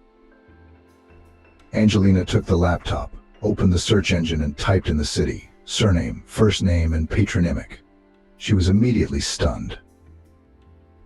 There was only one person in this town with that information, Kimberly's grandmother. Look who it was. She unfolded the laptop and showed her grandmother a picture of Oliver with his job title. He was the mayor of this very town. What a twist. Kimberly stretched out in surprise. How are you going to get to him? That's a good question. But why? Well, that's a problem. That's a problem. Do you want me to come with you? Grandma offered. Oh no, with your legs you'll only go to other cities to get mayors. I'll manage on my own somehow. I have the day after tomorrow off, so I'll go. The next day in the evening, lying in bed, Angelina tuned herself for the trip and tried with all her might to understand who this man was and how he could help her. She had no idea how she would get to see him and how she would tell him whose daughter she was. She ran through different scenarios in her head and laughed herself out of it. "Hello, I'm Angelina. My mom is Camila." "Oh, why aren't you excited?" "That's rubbish. Maybe we shouldn't go anywhere at all." Angelina asked herself a question. "I think this Oliver is living just fine without this stunning news. Whose daughter? Why does he even need this valuable information?" She fell asleep like that in thought. In the morning, a colleague came to pick her up. Angelina arranged for Maggie to drive her to the bus station early, taking a ticket for the nearest bus. Angelina sat by the window and began to think about what she should do when she arrived in the city. She had two options: go to City Hall and wait for him there, hoping he would leave the building during the day, or find his home address on the internet and wait outside his house. No, not an option. And if he gets home at night, how am I going to get back to my town then, where I'll be sleeping on the street? Pregnant is not an option at all. So that leaves only work. You mean City Hall? She arrived in town around 10 in the morning. The weather was fine, a light breeze was blowing, the sun was shining, but it wasn't hot. Angelina strolled quietly through the park near the City Hall. Suddenly she saw a girl who was heading towards the City Hall. She was dressed in a business suit and shoes with a huge stiletto heel. Angelina didn't understand what attracted her to this girl, but she stared at her intently. And then the unexpected happened. The girl twisted her foot, tripped and fell. Angelina ran to her aid. "Should I call an ambulance?" "Are you all right?" Angelina asked. "I think I twisted my ankle," she said, almost crying. "My mom told me not to wear such stilettos." "Let me call an ambulance," Angelina insisted. "No, I really don't need one. Can you help me waddle to the office? I work at the town hall." Sure, Angelina was glad to be able to get inside the building. They walked slowly to the entrance. The guard, seeing the girl, also offered to call an ambulance, but Chloe, as the name of the fallen, flatly refused. They went up to the first floor and approached the mayor's reception area. "We're here." "Thank you so much," Chloe thanked her savior. "How can I thank you? Maybe coffee or tea?" And Angelina realized that this was her chance. "No, thank you. No coffee or tea. But I really need some help. I really need to get a few minutes with Oliver. I'm traveling from out of town to give him some important information. But he's a complicated man. He's a difficult man to get to. Can you help me?" Angelina folded her hands in a prayer gesture and made pleading eyes. "No problem," somehow too quickly agreed Chloe. "Why does he accept everyone?" "You don't know. Our mayor is a unique leader. He is much talked about not only in our city. I'm sorry, but I have a lot to do. You could get to the point more quickly. Do you need my help?" "Go ahead, I'll write it down," Oliver said. "I'm sorry to interrupt you, and please don't be surprised. I don't understand much of what's going on, but I was told to find you and give you some information." Oliver raised his eyebrows in surprise. "I'm not sure what you're talking about. Who told you to do that? What kind of information are you supposed to give me?" Angelina thought about it for a moment and decided to be honest about what really happened. At first, the mayor looked at her with distrust and suspicion, but then with interest. And when Angelina finally said what she had come for, the mayor felt unwell and clutched his heart. "Are you sick?" Angelina was genuinely frightened. "Should I call an ambulance?" "No, I don't need an ambulance. Can I have some water, please? It'll make you feel better." Angelina brought a glass of water and stood next to the mayor. "Excuse me, please, but can you at least tell me why you're doing this? Because I've been racking my brain thinking about it." "Excuse me, how old are you?" Oliver asked me out of the blue. 28. Why? The mayor covered his face with his hands and laughed. Why are you laughing? Angelina was surprised again. But suddenly she realized he wasn't laughing. Crying? Oh, what are you doing? What did I say? Don't cry, please. Oh my God, what a load of rubbish, honestly. If I had known that I would bring this respectable uncle to tears, I wouldn't have come here at all, she thought. The mayor calmed down a little and looked at Angelina with a different look, as if he were studying her. Can you explain anything to me? I don't understand anything Oliver said. Angelina added, I can't worry, I'm pregnant. I can't worry, I'm pregnant. Oliver stood up and hovered over Angelina. Hovering because Angelina was 168 centimeters tall and the mayor was clearly over 185. Your name is Angelina. That's a beautiful name. You're pregnant. Do you have a husband? When your mom died, was she ill or sudden death? Where did you live? How was your childhood? Was mom married? Is your grandfather still alive? The questions came one after another. Oliver addressed the girl as you or you. It was obvious that he was very worried. Oh my God, I have a daughter. I can't believe it. And I have a grandchild on the way, he said. Angelina went numb. Father? That's my father? It can't be, she thought. The girl didn't know how to react. On the one hand, she now had a family man. On the other, he had betrayed her many years ago when he abandoned her mother. But Angelina, unlike many women, was not impulsive and always guided by logic and common sense. Therefore, she decided to first listen to her father's version of her birth, and then decide whether to communicate with him or not. Though it was clear from his reaction that he was delighted with the news. Excuse me, if you're so happy, why did you leave my mother when you found out she was pregnant? Angelina asked. This question was particularly painful considering that she had also been abandoned recently when she found out she was pregnant. I didn't abandon your mum. What's more, I didn't even know she was pregnant. If you give me a chance, I'll tell you everything and explain everything, Oliver replied. Of course, I'd really like to hear from you what happened all those years ago and why you broke up. No matter how many times I asked my mother about you, she never told me anything, Angelina said. Then you tell me. Oliver walked to the door and turned to the secretary. Chloe, I'm not here for anyone today. Then he returned to the table and sat down opposite Angelina, as if deciding where to begin his story. I met Camilla 29 years ago at a holiday resort. I had just graduated from university, and my parents gave me a trip to the sea. Camilla was on holiday with her parents. I noticed her on the beach, but did not dare to approach her, as I saw that she was with her parents. In the evening, she came to the dance without an escort. So I asked her to dance. We got to know each other, got to talking. It turned out that we have a lot of common themes and interests, and we went for a walk to the night sea. We parted in the morning.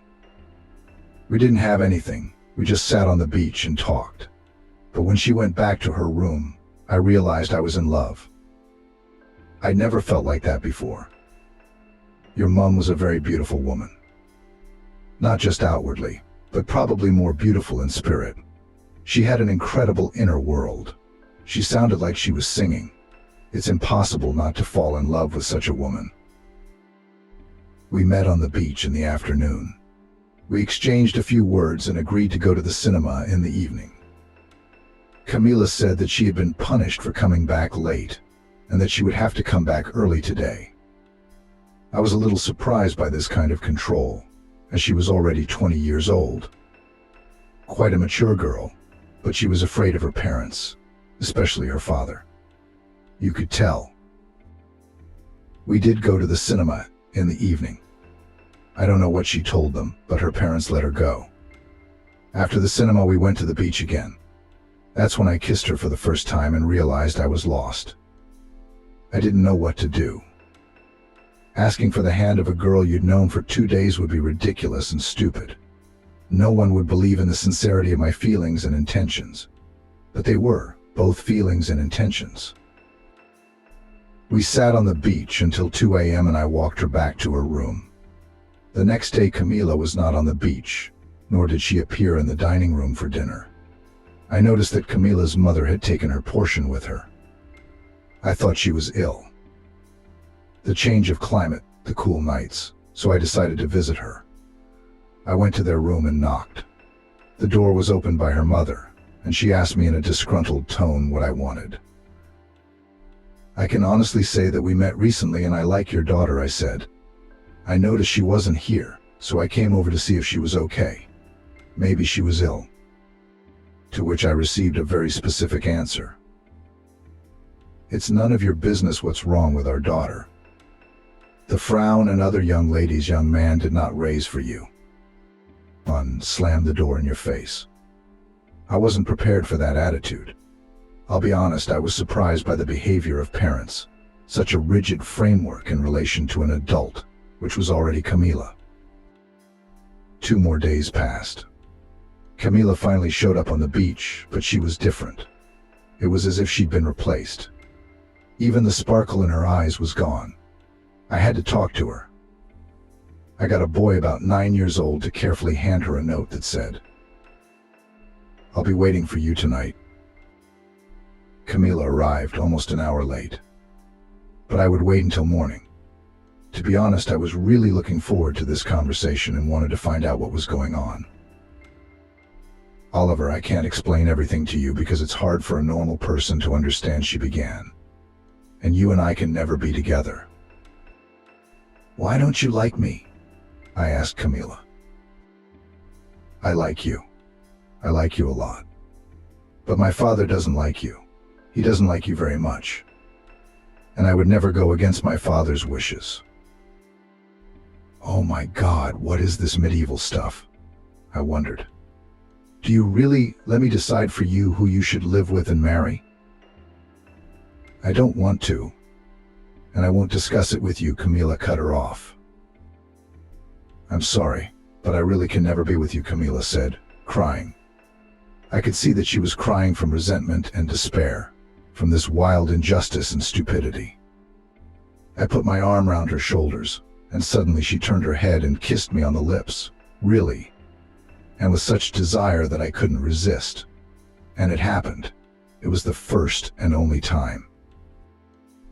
I never saw her again. In the morning when I got to the beach, they were gone. Then I found out they'd left at dawn. Apparently as soon as Camila got back to her room, because we didn't break up until the morning. That was the story Oliver sighed. I wanted to find her. I knew her last name and the city she came from, but I didn't dare. A year or so later, I happened to be in that town, and I even found her address and went to see her. But my father opened the door and just threw me down the stairs, said he'd kill me next time. Angelina listened with bated breath. That her grandfather was strict and tough, she knew, and from her mother's words, but to be so. But that her mother had broken, that was obvious. Knowing the whole story now, Angelina understood why her mother had become so callous and rude. She felt sorry for her. But why did she do that to me, then Angelina wondered. Why, on the contrary, did she keep me away from her and behave to me as her parents did to her? She must have understood, as no one else could, how hurt and offended I was. But apparently the pressure that she has experienced all her life squeezed out of her all the good that still remained in her soul in her youth. "Are you married?" Angelina asked Oliver. "No," he answered. "I've been going through this love for a long time, trying to forget Camila. Then I went out with other girls, but it wasn't the same. Emptiness in my soul. I'm so used to being alone that I don't care anymore. But your appearance in my life is a breath of fresh air, a ray of sunshine in a dark kingdom," Oliver said. "I don't know what other epithets to use in honor of your arrival. And with a grandson, Jackpot, as the young people say. I'm really glad I have you now. Tell me about yourself, please. Where do you live? What do you do? Do you have a boyfriend? I'm interested in everything. And Angelina told her father everything she remembered about her childhood, about her relationship with her mother, which could hardly be called warm, about her illness, death, about moving to another city, failed relationship with Jonathan, and about the brightest and wisest person, Kimberly. I want you to live with me, Oliver said. There's so much to catch up on. I can't leave Kimberly. She doesn't have anyone else but me, you know. Let's use the first name. It's not like I'm a stranger to you. As far as Kimberly's concerned, I wouldn't mind if you came with her. It's more fun that way. Angelina looked at her father in surprise. So she's a complete stranger to you. She helped you in your time of need and supported you. So I'm grateful to her too. Well, it's settled. You're moving in with me. Angelina suddenly remembered the first time she'd met Kimberly and decided to make the same joke. There's just one problem besides Kimberly and me. There's another mate. Who? The cat. Angelina smiled. And that's as much as you want. You can have a dog too. I have a big house. There's plenty of room for everyone. I'll have to go to my town to get my things and explain everything to Grandma. Prepare her somehow. Sure, I understand. But let's do it this way. Tonight you'll stay at my place. And tomorrow Thomas will take you to get your things and your grandmother. Okay, Angelina smiled. She wanted to be with her father again, to talk to her family. Oliver and Angelina left the office. The secretary looked at Angelina with interest. She didn't understand who this girl was and why the mayor had canceled all his meetings and appointments for her sake. They went to a restaurant to have lunch and continue their acquaintance over conversation. Oliver asked Angelina about her tastes, hobbies, favorite foods, books, and films. It was as if the father had decided to find out everything he could about his daughter in one day. Angelina answered and asked counter questions. She was also interested to know something about her father. Their conversation was interrupted by a phone call. The number was unknown. Angelina initially wanted not to answer, but then decided to pick up the phone. What if it was from her new job? Hello, are you Angelina? She heard an unfamiliar female voice. Yes, who is it? For some reason the girl was frightened. It's the doctor from the hospital where Jonathan is now. Do you know this man? Yes, I do. Do you want to know what happened to him? A woman's voice asked sternly. Wondering what happened to him. Angelina was puzzled. They'd broken up. Why are they calling her? He has parents. They live in another city, but still he has someone to call. He was in a car accident and asked me to call you. What about him? Angelina asked. He's in serious condition. Can you come to the hospital today? No, I'm in another city. I can't physically get there today. I will come tomorrow morning. Angelina checked the number of the hospital and that Jonathan was in the intensive care unit, not the ward. Was something wrong? Oliver asked. Do you need help? You know, I don't even know how to act or what to say. Angelina explained the situation. I think you should go and visit the man. I'm not saying you have to forgive him and sit in his room. Absolutely not. But you should go and see him. You've been in a relationship for 2 years, so he's not a stranger to you. Yes, you're right, Dad. Angelina called him Dad for the first time.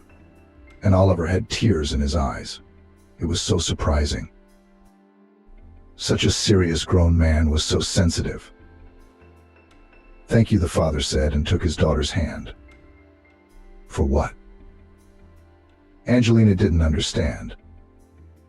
For calling me Daddy. They left the restaurant and drove to his house. The mayor's house stood out among the other private properties. Angelina looked curiously at the huge house, which looked more like a castle. Oliver caught her gaze and realized what she was thinking. Don't look at it because it's so big. I used to have a construction business.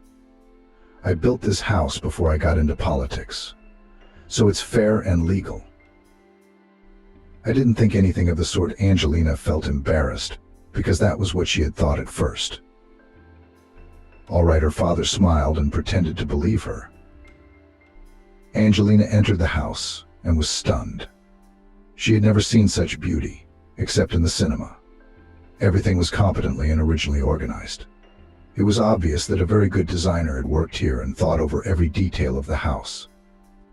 Angelina walked around and looked at the furniture, paintings, statuettes, vases, crockery. She was very interested.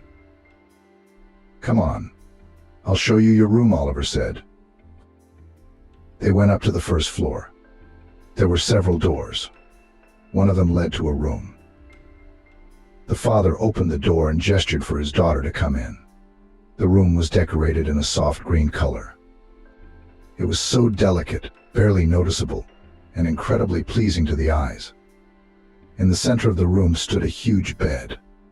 Along the wall was a snow-white wardrobe. On either side of the bed were the same white-colored nightstands, and on them stood small lamps. Everything was so beautiful, so perfectly clean and shiny that Angelina was afraid to touch it all, lest it get dirty and leave marks. Her father looked at her and smiled. He understood perfectly well in what conditions his daughter had grown up, and now by all means he wanted to compensate her for all the emotions she had not received and provide her with a decent standard of living. "Do you want to rest?" Oliver asked. "Honestly, I do. It was only when I saw the bed that I realized I was tired," Angelina admitted. "Then rest. I'll go make dinner arrangements. What can I make you? Fish meat?" "Oh, I'd love some fish. I really like fish." "That's great. And fish is very good for pregnancy. I'm going to go and you rest." As soon as her father closed the door, Angelina lay down on the bed, and in a matter of minutes she passed out. She was really tired today. At dinner, her father told Angelina that his driver Thomas would arrive at 8 tomorrow morning and take Angelina first to the hospital, then to Kimberly's flat. Then he would bring them back with the cat and Grandma. "Oh, I'm sorry to burden you like this, to be honest," Angelina said. "What do you mean, burden me? I'm your father, and it's my duty to take care of my daughter. Especially in a... Grandma, Kimberly, I really want you to come with me. Please, please, please, please. Daddy personally invites you to come live with us. He doesn't want to leave you alone." There was silence on the phone. Angelina was afraid for Grandma and shouted, "Grandma, are you all right?" "Yes," Kimberly answered through her tears. It was only now that Angelina realized she was crying. "Why are you crying? Why are you crying? I'm not leaving you. On the contrary, I want you to come with me." "You're coming." "Okay." "Thank you, baby. But I don't think it's a good idea. I'm a stranger to you, especially to your father. Why would you want me as a burden?" "Oh, how can you say that? What burden? You're very much my own person. You practically saved me. I can't leave you. Then I'm not going either." "Okay. I'll think about it till tomorrow. You're coming tomorrow, right?" "Yes, I'll come to see you." The hospital called. "Jonathan had an accident and gave the doctors my number for some reason. I'll have to pop round to the hospital and see what's going on. And then I'll come straight to your place to pack." "Okay, baby. Well, good night, and I'll see you tomorrow." "Good night." Shh.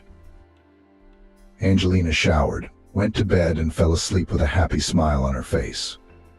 In the morning after breakfast, Angelina got ready for the road. Annie, her father's au pair, made her sandwiches, put biscuits and water in a small basket. "Take these in case you want a snack on the road. You can't go hungry, she said thoughtfully. Thank you very much, Angelina said. Angelina and her father went outside just as the car pulled up. Thomas, her father's driver, got out. Angelina saw him and froze in place. He looked incredibly like her favorite actor.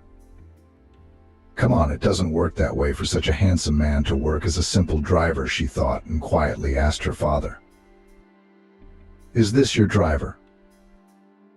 Yes, but Thomas is not just a driver, he's also a security guard. He's a master of sports in Sambo. There was a small injury, and he had to retire from professional sports. He's a very nice and educated guy. When you talk to him, you'll understand, Oliver replied. How interesting, Angelina said with burning eyes. Thomas, I trust you with the most precious thing in life, my daughter. Keep an eye on her, you answer with your head, Oliver said in a serious tone. You have a daughter?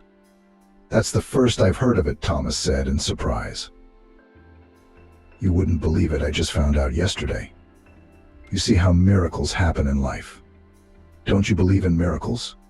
Oliver smiled and repeated, don't drive. Drive carefully, as if you had a crystal vase in the car.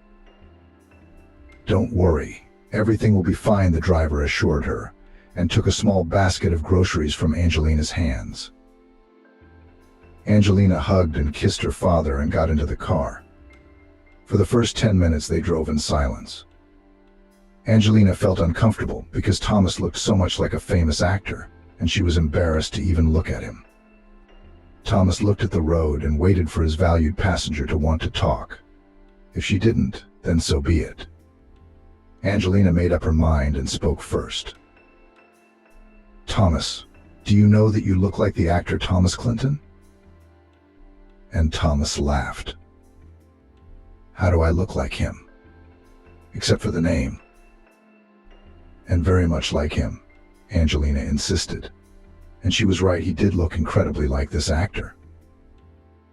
Do you like the actor Thomas Clinton? Thomas realized. And how can not like him, when he is so handsome and incredibly charming? And in every role. Have you seen any of his films? Honestly, I don't remember. I don't really remember actors. Bad memory? No, I just remember actresses better, Thomas smiled. I'm a normal man. I like women. Angelina blushed deep red with embarrassment and even felt a pang of jealousy. And for some reason she felt uncomfortable that Thomas had said that. Angelina, are you a film buff? Why not? I just love our films and serials. I don't watch foreign ones at all. And I have a good memory, so I remember the actors I like and enjoy watching. What do you do besides watching films? I live. I work. Are you married? Unexpectedly he asked, and Angelina blushed again. Why? He asked. What does he care, thought the girl. Why? Is it something you're interested in? Maybe I'm looking for a bride. And you're just my type. I like smart, interesting and terribly modest girls who, when you ask them something, they immediately blush from head to toe. Angelina blushed even more and turned away to the window. Really, she asked, embarrassed, continuing to stare out the window. Excuse me, who are you talking to over there? And they both laughed. If you're asking seriously, I'm no match for you, Angelina replied sadly. May I ask why you are pregnant, and what? Thomas asked. But then he realized, oh, I'm sorry, I didn't realize at first. You have a fiancé and you're getting married? Then yes, I'll pass. I'm not interested in other people's brides. No, I don't have a fiancé. Then why don't you suit me? Because I'm pregnant with another man's child, Angelina said reasonably. And you don't think your child needs a father? I suppose I do. But not every man will agree to raise another man's child. I agree, not every man would. But I'm not everyone. I'm unique. He smiled sincerely and winked at Angelina, which made her blush again. Angelina looked at Thomas questioningly, trying to understand whether he was joking or serious. "Are you joking?" "I don't think this is a joke," Angelina said. "No, I'm not joking. You're an incredible girl, I can tell. And you have a special energy that affects me. I've never felt this kind of emotion before." "How old are you, Thomas?" Angelina asked. "Does it matter?" "Yes. I'm 34. 34, Angelina was surprised. For some reason she had thought he was no more than 25, not badly preserved. "Yes," Thomas joked again. Angelina liked his sense of humor very much. It was peculiar, of course, but subtle and original. "Rather the opposite, too good." "I thought you were no more than 25, the girl said honestly. "Come on, really?" "Yeah, it's great. It's probably because of my resemblance to Konstantinov," Thomas joked again. And they both laughed. Angelina didn't notice how they arrived in the city. She enjoyed talking to Thomas so much that she didn't want to part. She gave him the address of the hospital and told him to stop by there first. As Angelina got out of the car, she suddenly yelped and clutched her stomach. "What's wrong? Are you ill?" Thomas was frightened.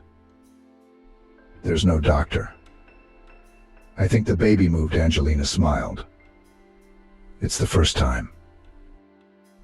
"Yes? Can you imagine how good it feels? You can see what an important moment I'm witnessing. And you say the baby is a stranger." "Can I touch it?" he asked, and without waiting for an answer, reached out his hand to Angelina's belly. "Yes," Angelina said, and was embarrassed again. But the baby was quiet and Thomas didn't feel anything. "Don't be upset. The first time is always like this, I've read. The bigger the belly gets, the more often and better it will feel." "You have given me hope now," Thomas smiled. Angelina smiled back, but said nothing. She really liked Thomas, but the possibility of them being together seemed very remote. "I won't be long. Please wait for me in the car," Angelina asked and walked towards the hospital. She easily found the intensive care unit and learnt that Jonathan had been transferred to the ICU. "Can I visit him?" she asked the doctor. "Yes, you can. I'll take you there." Angelina entered the room, which was empty except for Jonathan. He was lying against the wall and staring at the ceiling, but when he saw Angelina he became animated and even happy. He had fractures in his arm and leg on his right side. There was a large abrasion and bruise on his face. "Hey, Jonathan, what happened?" Angelina asked and sat down next to him on a chair. "Hello, darling. It's so good to see you," Jonathan said almost sincerely. "Don't ask me what happened. We were in such a mess with Andrew." "Is he alive?" "He's alive, but he's worse than I am. He's got a problem with his spine." "That's too bad. I'm sorry, what about you?" "Fractured arm, leg, and some other problem with my foot. We need to operate right away." "I see. How are you doing? How are you doing without me?" "I'm fine. I live. I work." "Do you miss me?" Jonathan asked hopefully. "Not anymore. I'm used to it. Or rather, I'm used to you. You hurt me too much." "I'm sorry, please." Angelina wondered, did he really want them to be together again, and was he ready to raise a child with her? Maybe the accident had changed his outlook, and now he would ask her to marry him. But the reality turned out to be completely different, and what Angelina... No, of course not. "Okay, so you're carrying my baby, and in order for it to be yours, you have to pay me as a donor, because you fraudulently obtained my material." I didn't give my consent. You owe me a favor." Angelina was numb. She was prepared to hear anything, but something like this. She was so dumbfounded that she didn't know what to say. After recovering a little from the shock, she asked, "Tell me, did you hit your head in the accident? Did you have a neurologist look at it?" "No, there's nothing wrong with my head." "That's a very controversial conclusion because you're sick. Not a penny, you hear me? Not a penny you're getting from me. I thought you really wanted to apologize and raise our child with me. I was even prepared to ask my father for help. But after what I've heard, don't even get your hopes up." She got up from her chair, walked to the door, turned round and said, "Don't you ever dare call me again or come within a kilometer of me, or my father will." "You, my future husband." Angelina smiled enigmatically. "Get well, sweetheart." She turned round and with her head proudly raised left the room.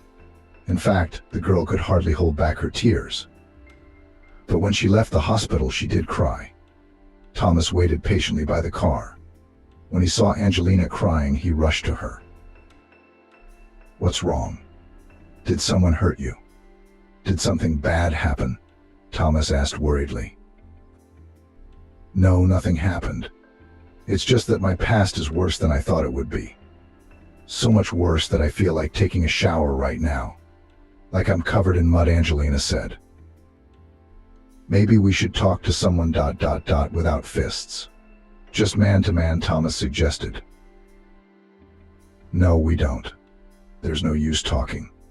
It's a very bad case. Let's go home.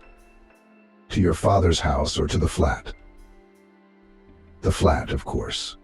We have to pack and pick up Grandma." Angelina asked Thomas to go up to the flat with her to help her carry her things out, since she can't lift heavy things, much less Grandma. Kimberly was baking pies. The smell could be heard even in the entryway. "Grandma was making pies. She's such a good cook," said Angelina and opened the door with her key. "Grandma, Kimberly, I'm here." "Baby, finally. What took you so long?" Kimberly came out of the kitchen and saw Thomas. She gave him a sharp look and nodded approvingly. "Now that's what I'm talking about. A real man, reliable, worthwhile, not like some of the others." Angelina smiled. "So he's worthwhile and reliable. That's good." For some reason, she was very pleased to hear that, as if she had brought her fiancé to introduce her grandmother. "Grandma, why are you making pies?" "We have to go," Angelina argued. "How? I've already done everything, and we'll have something to eat on the road. Did you pack your things quietly, baby?" "I'm not going. What do you need me for?"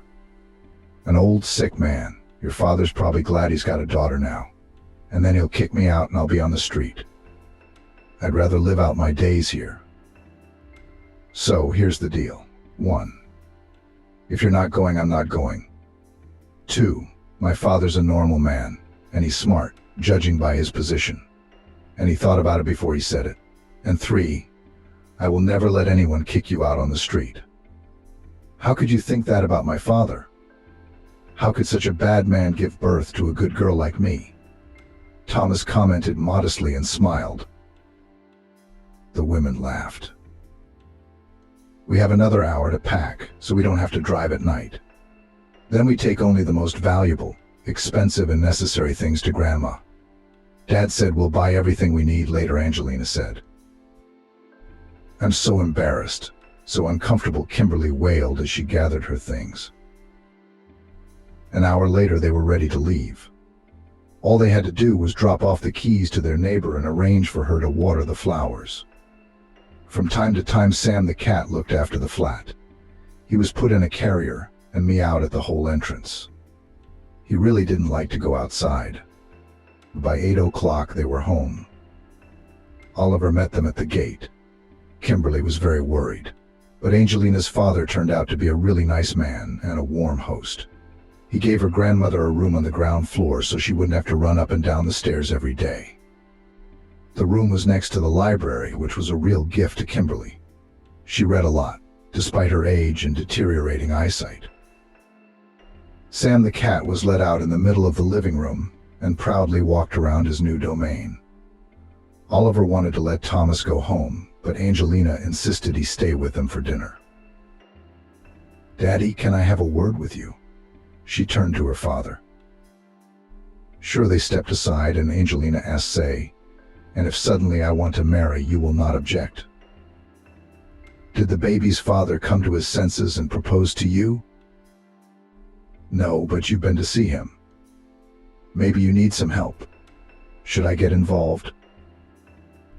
"Angelina, I realize you've broken up, but you have to stay human and help even your exes in difficult situations."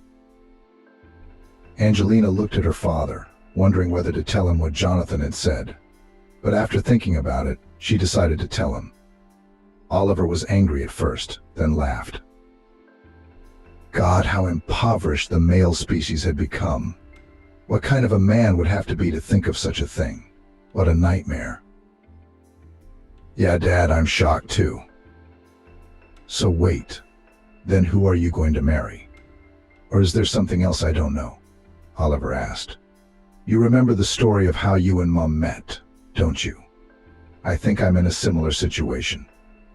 I just feel like he's my man. And he said he was looking for someone like me. It's amazing how history has a way of repeating itself." "Are you sure he's a good man?" Dad asked. "Will you introduce us before the wedding?" "Dad, don't you worry." Angelina paused for a moment, took a breath of air in her chest and blurted out, "It's Thomas." Oliver looked at his daughter in surprise, then looked at his driver, who was stroking Sam's cat and talking to Kimberly. Then he turned to Angelina again. "When did you two get to know each other so well to make such a life-changing decision?" "I'm telling you, I just feel it. He's very nice. Would you allow it?" Angelina asked. "Why should I forbid it?" Oliver didn't understand. "Well, he's just a driver. What if you say it's indecent or something?" "What?" "I'm the mayor of the city. My daughter is marrying a driver. Reputation and so on, Dad." "I don't care about reputation and stuff like that. All I care about is that you're happy, you know. And a reliable man to rely on in times of need, who won't betray you and who'll give you a shoulder to lean on. Thomas is like that. I'd be very happy if you two were together." Oliver was silent, weighing each word so as not to offend or upset his daughter. "He knows I'm pregnant," Angelina realized. "Good." They went back to the others. Angelina wanted to go for a walk before dinner, so Thomas volunteered to escort her. Kimberly and Oliver looked at each other and smiled. "Thomas, can I ask you a question?" Angelina asked as they walked away. "Of course you're allowed to do anything," Thomas smiled. "Why?" "Because you are my future wife. You can't keep secrets from your wife," he replied. "You're not joking, are you?" "No, I'm not joking about that sort of thing." "Then I agree." And she reached out to kiss him first. After dinner, Thomas went home and the tenants went to their rooms. Angelina lay down and was about to switch off her headphones when the phone rang. At first she wanted to switch it off, thinking it was Jonathan calling again. But it turned out to be Molly. They rarely called each other, and her friend didn't know how much had happened in Angelina's life. "Hello, darling, how are you?" Molly shouted happily into the phone. "Hi. I'm so glad to hear from you. I have so much news. But first tell me how you are. Are you coming to visit soon?" "We're coming in a month, but not for a while. Thomas has some firm issues to sort out and we'll be back. He's been offered an open-ended contract, so we're staying in Italy. And another thing." Molly was silent, She loved that kind of effect. I'm going to be a mum soon. Oh, come on. When are you due? April. I'm due in February, Angelina said. I'm sorry, what? You're pregnant? When was the wedding? Why didn't you invite me, your friend? Calm down, the wedding's still to come. Hey, how did you talk Jonathan into having a baby? I thought he was against it, wasn't he? He still is. I'm not marrying him. Wow, that's quite a personal life you've got going on. Well, tell me about it. I'm interested. Or do you want me to burst with curiosity and my husband to become a widower? So Angelina told her friend about the pregnancy and the breakup with Jonathan and the wonderful meeting with Sharon and then her father. I love Thomas. My meeting him is like meeting my parents. How is that possible? But I'm just sure he's my man. Do you want to laugh some more? Angelina asked. She'll go for milk and will throw her stuff away. Margaret accidentally overhears her daughter-in-law talking to her son. Margaret was born and raised in a rural family. Her mother worked on the farm all her life. Her father worked as a driver. Margaret and her little sister Vanessa cleaned the house, cooked and looked after the livestock from a young age. Their parents had no time for work. They earned money. In the evening they would come home tired and their daughters would look after them. They would set the table, pour tea, and bring clean towels after washing. It was the order of the day. From childhood, Margaret dreamed of becoming a teacher. Perhaps her first teacher played a big role in this. She was a beautiful, very intelligent young girl who had barely graduated from the institute. She spoke intelligently and calmly, knew the answers to all the questions and skillfully motivated the class for successful study. She had no laggards. Even the weakest tried and stretched to please. Gwen. Margaret remembered how she had sobbed when her favorite teacher's practice was over and she had gone home. And she hadn't been the only one upset then.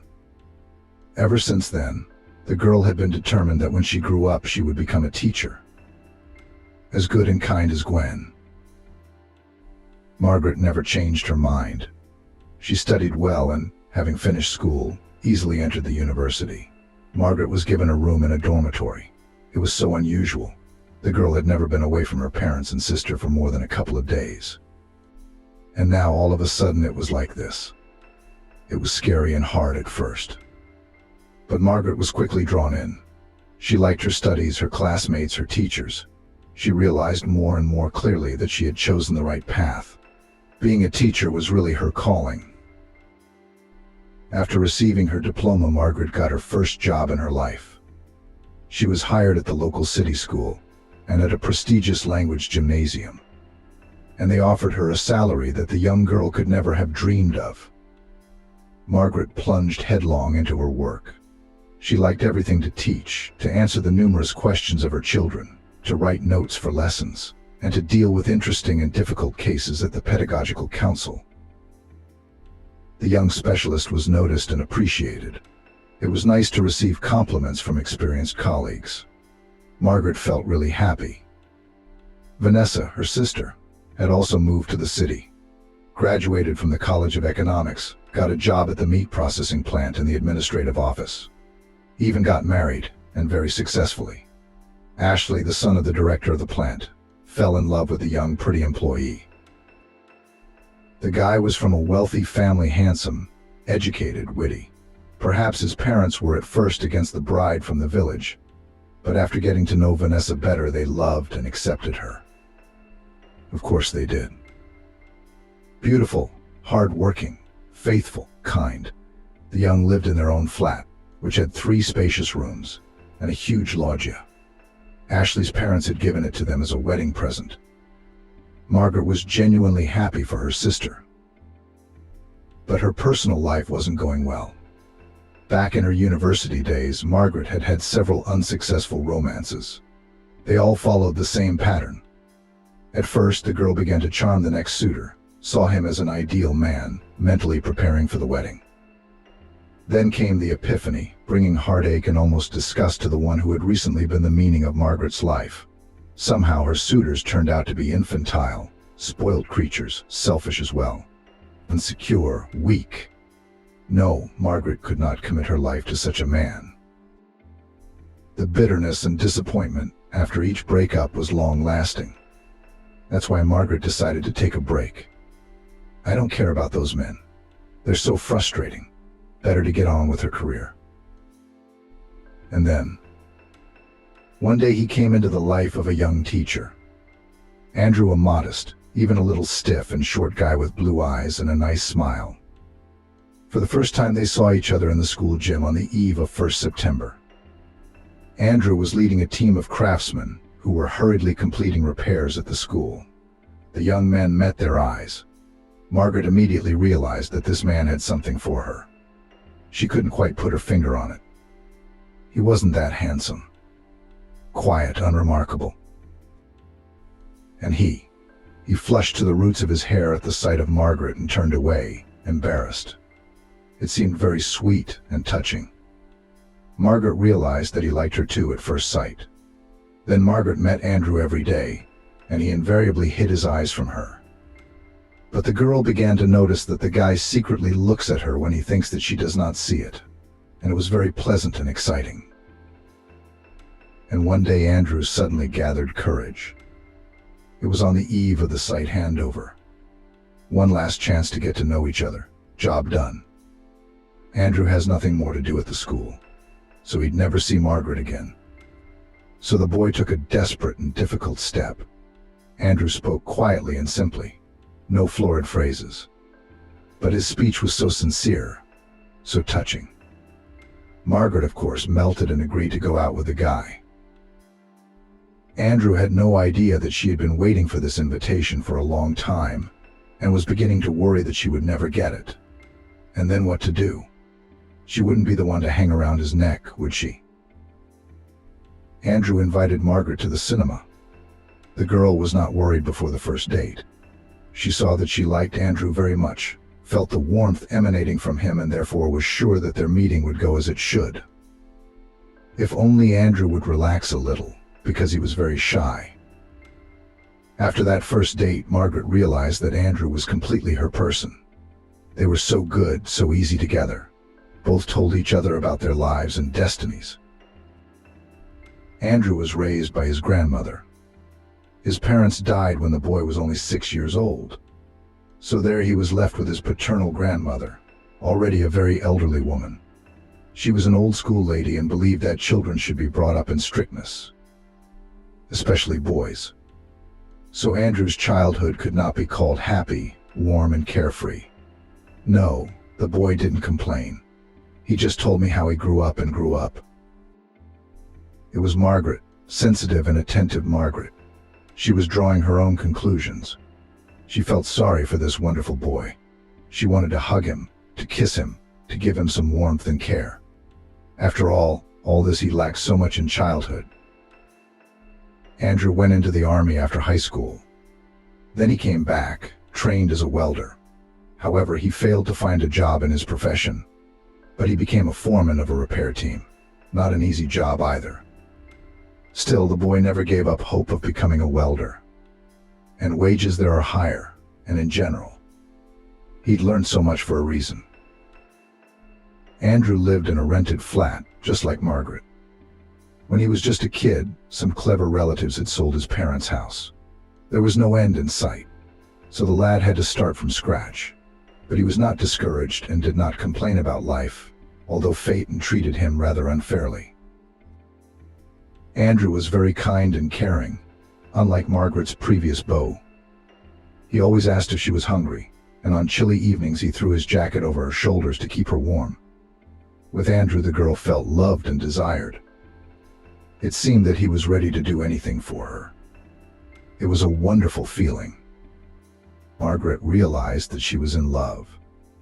And the feeling was completely mutual. There was no doubt about it.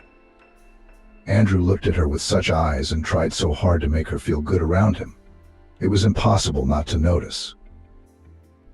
Margaret wasn't surprised when Andrew proposed to her and happily accepted. She had long wanted to live next to Andrew in the same flat, to take care of each other, to support each other. and it was more fun together. Margaret was tired of returning to an empty, cold room. Vanessa at first was not delighted with her sister's choice. "You're young, you're pretty, you could easily find someone richer. My Ashley has so many friends. They're all handsome and the sons of rich parents. Are you going to roll around with them like a cheese and butter?" Vanessa asked. "What about Andrew? Never a decent job or prospects." But after getting to know Andrew better, Vanessa changed her mind. "He's a good man," smiled her sister, sharing her impressions with Margaret. "Very kind, and he loves you very much. Everything will be fine with you. You will achieve everything together. You can't miss a man like that. I'm so happy for you. Andrew and Margaret got married. They lived in his rented flat, and Margaret's golden years began. The young husband tried to help his wife in every way. He did a lot of things for her, and even as he had once dreamed, found a new job, got a job as a welder at a construction site. He took part-time jobs, did not refuse the opportunity to earn money, as he was saving for his own flat. Andrew dreamed of buying a 2-bedroom flat in a prestigious neighborhood with many good schools and playgrounds, so that his and Margaret's future children would have a happy childhood. Andrew often made surprises to his young wife. He would give her a ring, or just come home with a bouquet. Margaret felt the happiest in the world and thanked fate for such a loving and caring husband. The young couple spent hours talking about everything in the world, discussing films, stories from the lives of friends or relatives, making plans. Sometimes they argued, but always found a compromise. They liked the same films and books. Both discovered something new and interesting to each other. For example, with Andrew, Margaret became interested in hiking in the woods, and Andrew, thanks to his young wife, fell in love with the theater. Margaret was sure that she and Andrew were soulmates, halves of the same whole.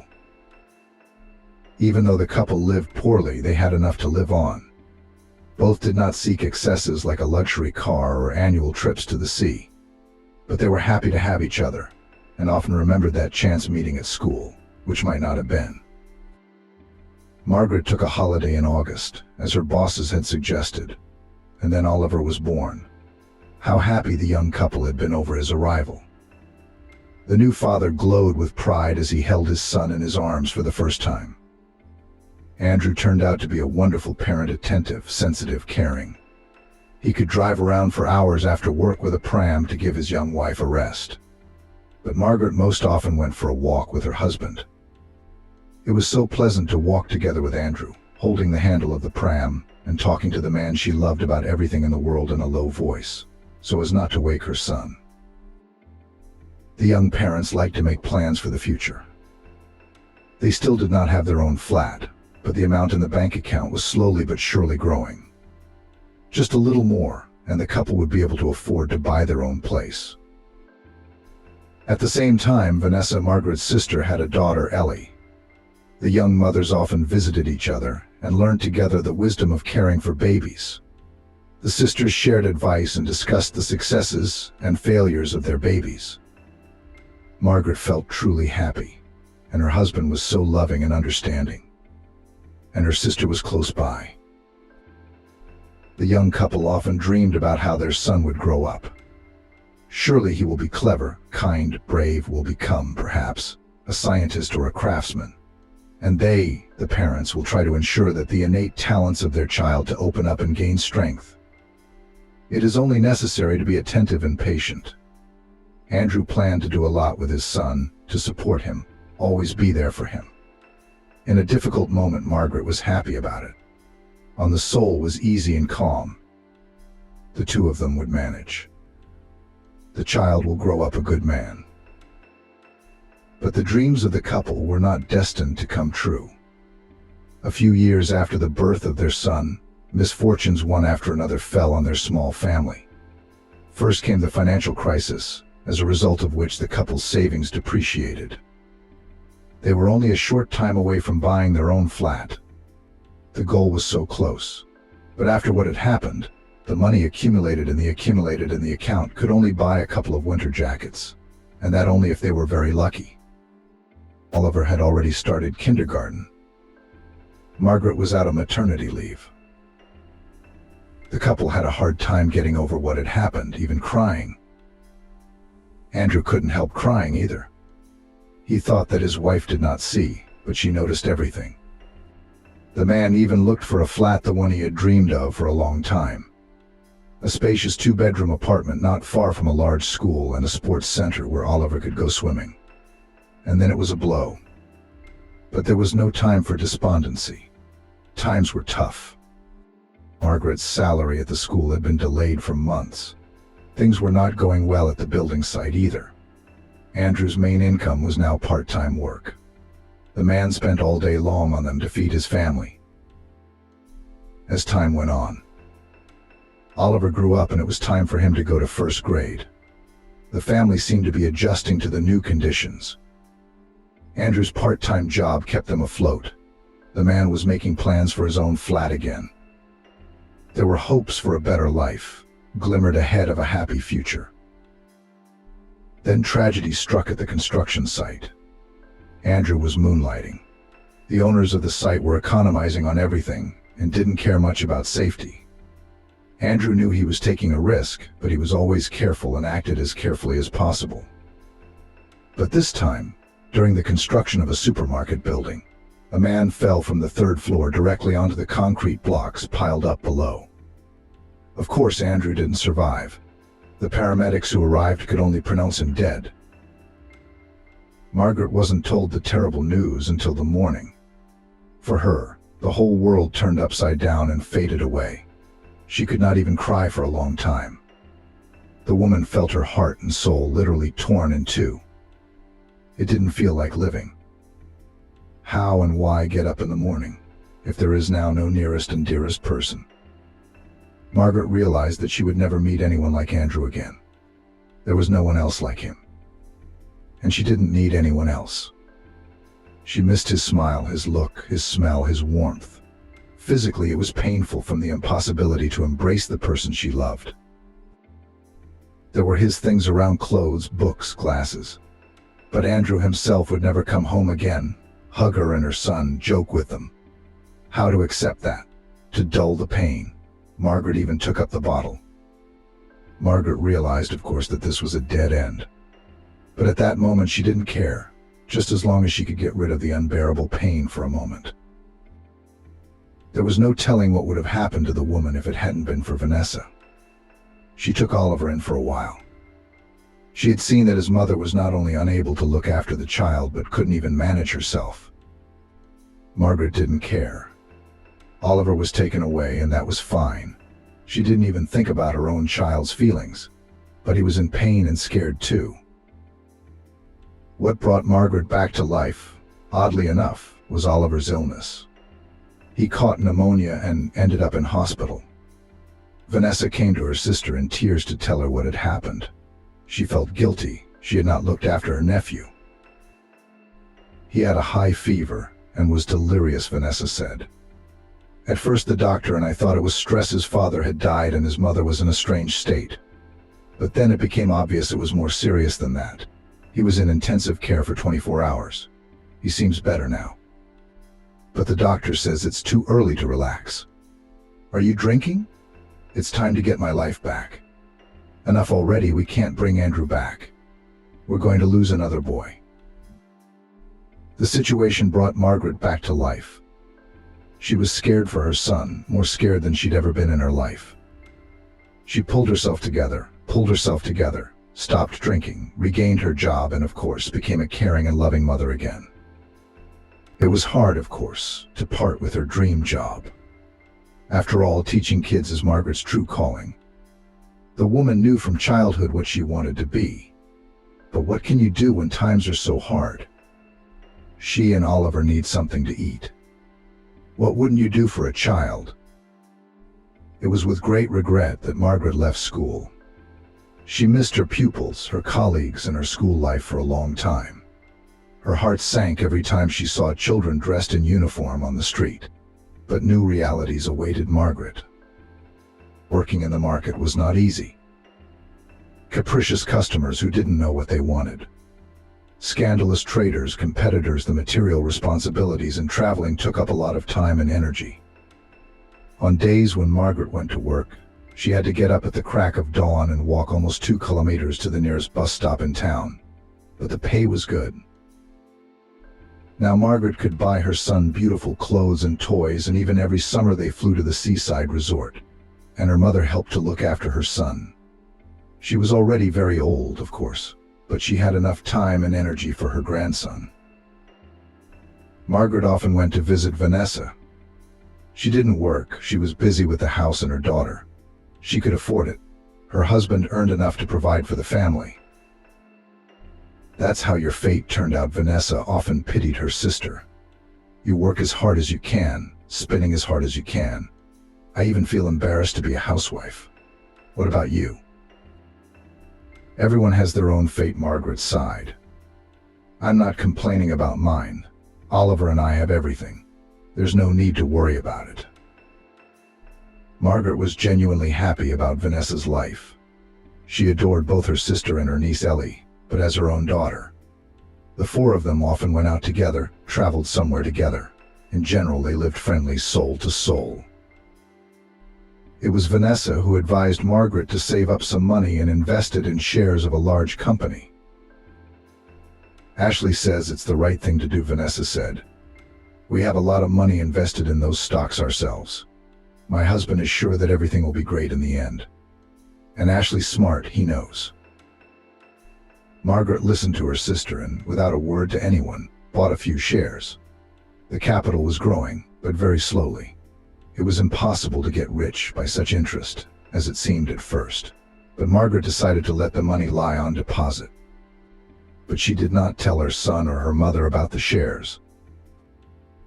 I don't think they'll approve, Margaret thought. They would say it was a waste of money.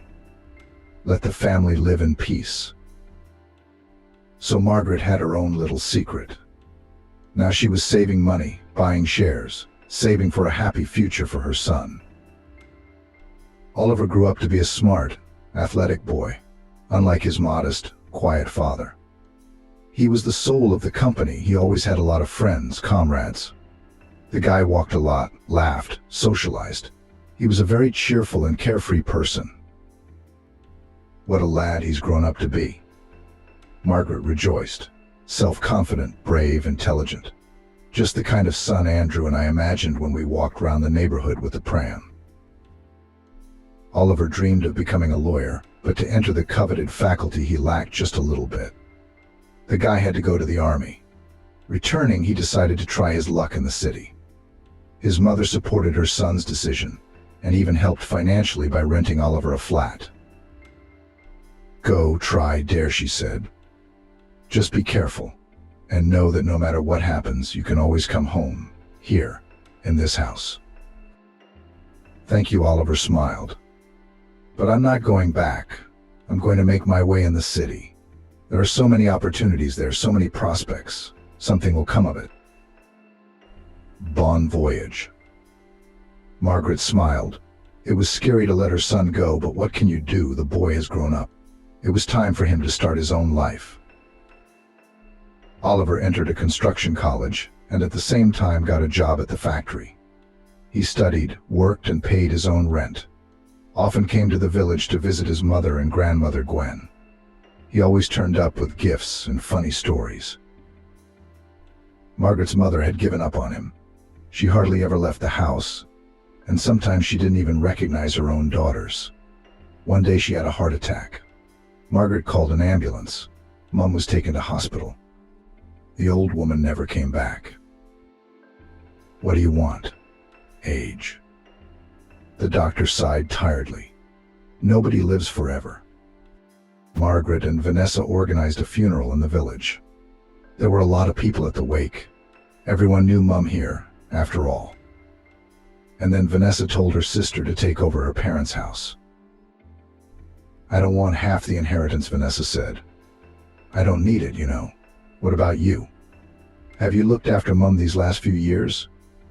It's hard work, so it's only fair that you get the house. Margaret didn't mind. She really needed her own corner.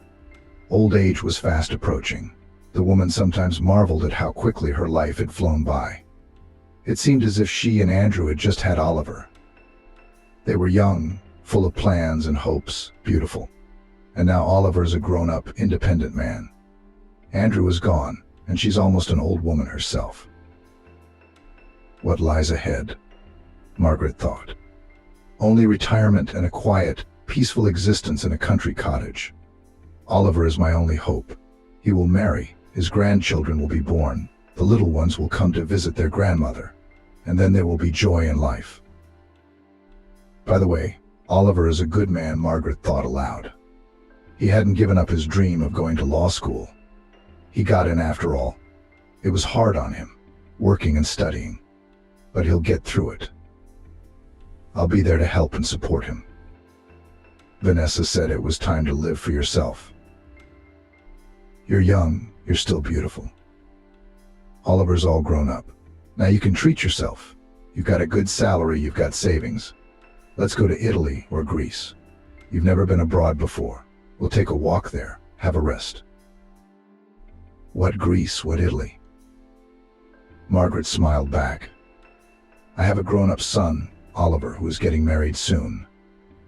I guess I'll have to help him with the wedding and the flat. That's what I'm saving up for. No time for holidays. He's a grown man now, Vanessa persisted. He's so strong and handsome. He'll manage on his own. And you need to think about yourself sometimes. But Margaret didn't agree. It was different for her sister husband Ashley and son Harry were born into a wealthy family. Their futures were planned 100 years in advance and secured.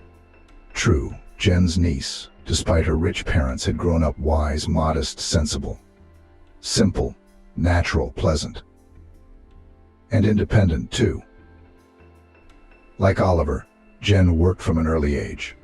A golden girl. When Margaret had argued with her sister that Oliver would need her support for the foreseeable future, she'd been right.